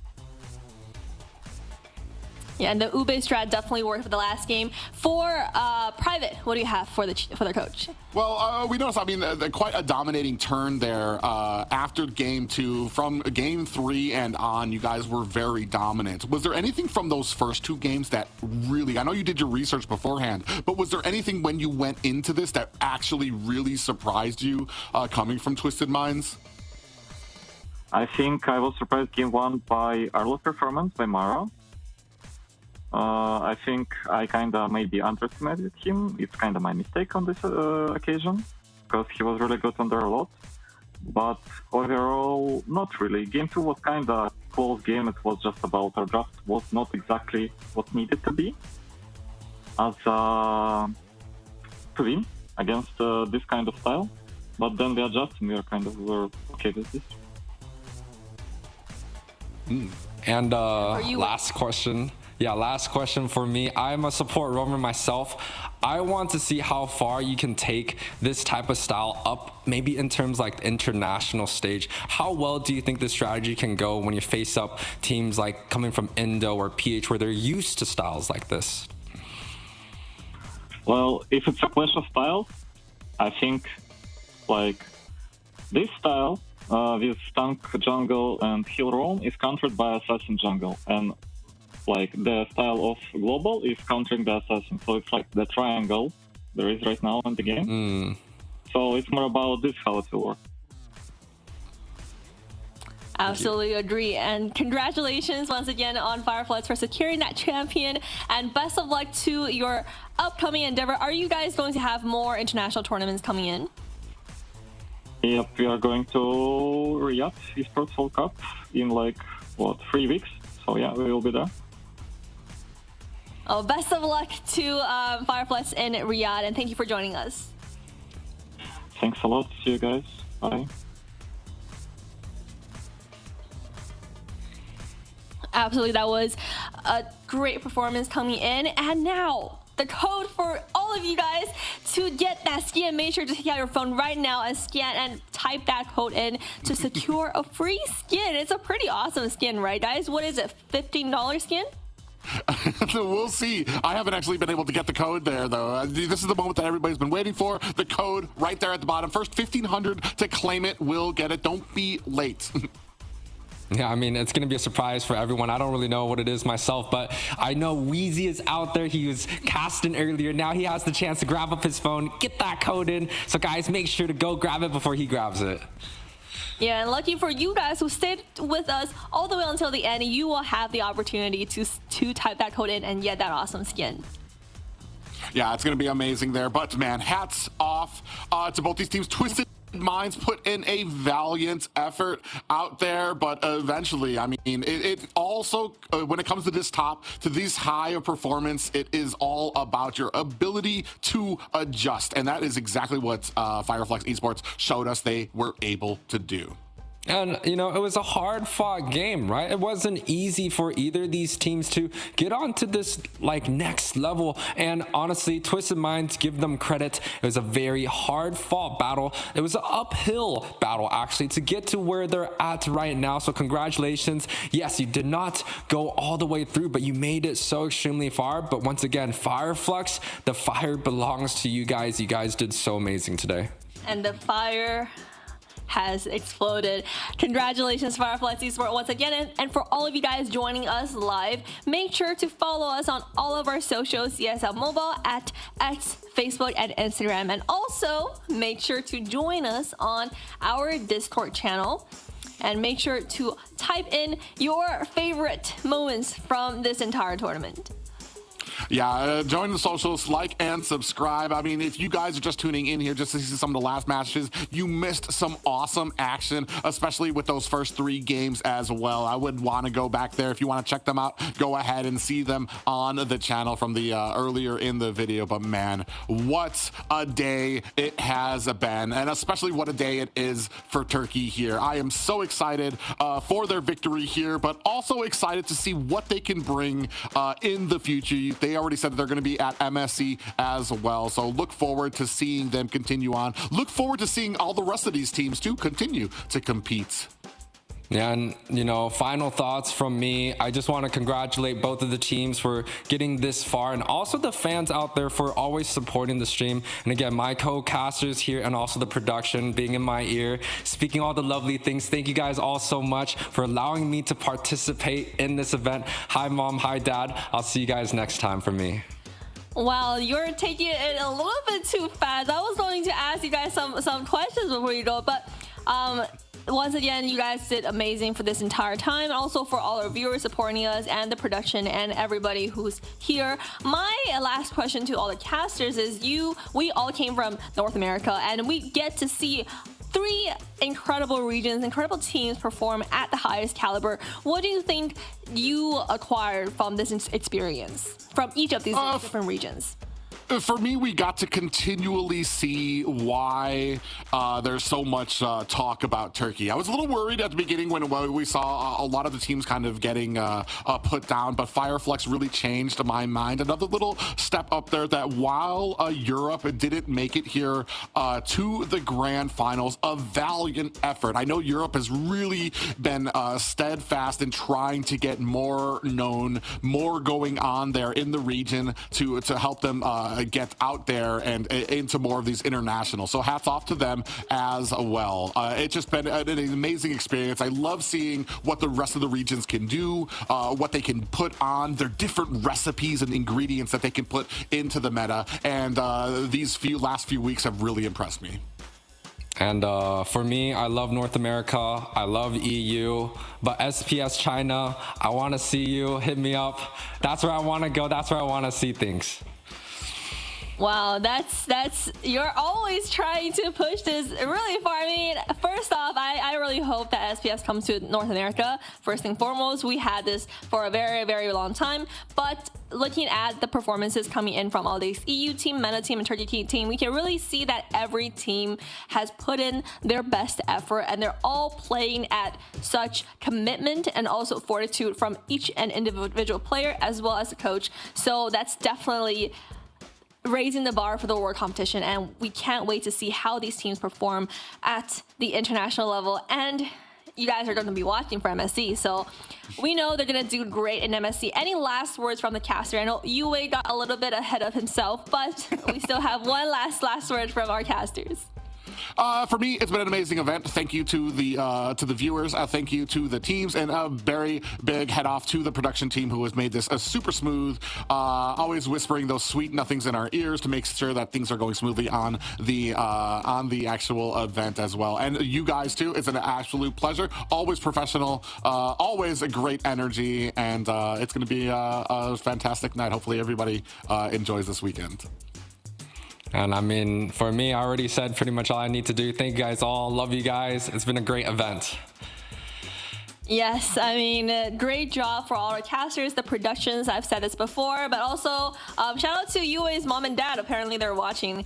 And shout out to all of you guys who are watching this show. You guys have been incredible. Congratulations to all the teams. And I have been such a pleasure to join this tournament and also be able to cast it alongside these gentlemen.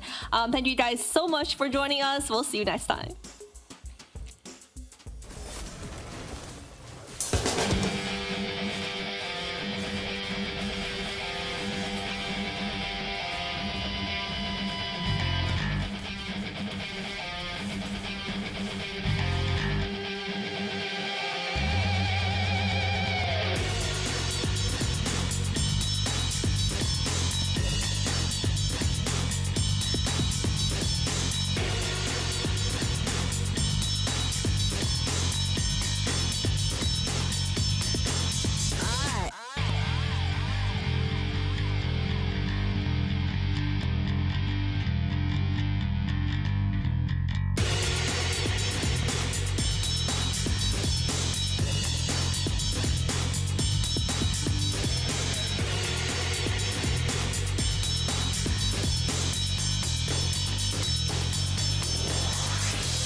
The Snapdragon Pro Series is brought to you by Snapdragon Elite Gaming, Samsung Galaxy S24 Ultra, Monster Energy, and DHL.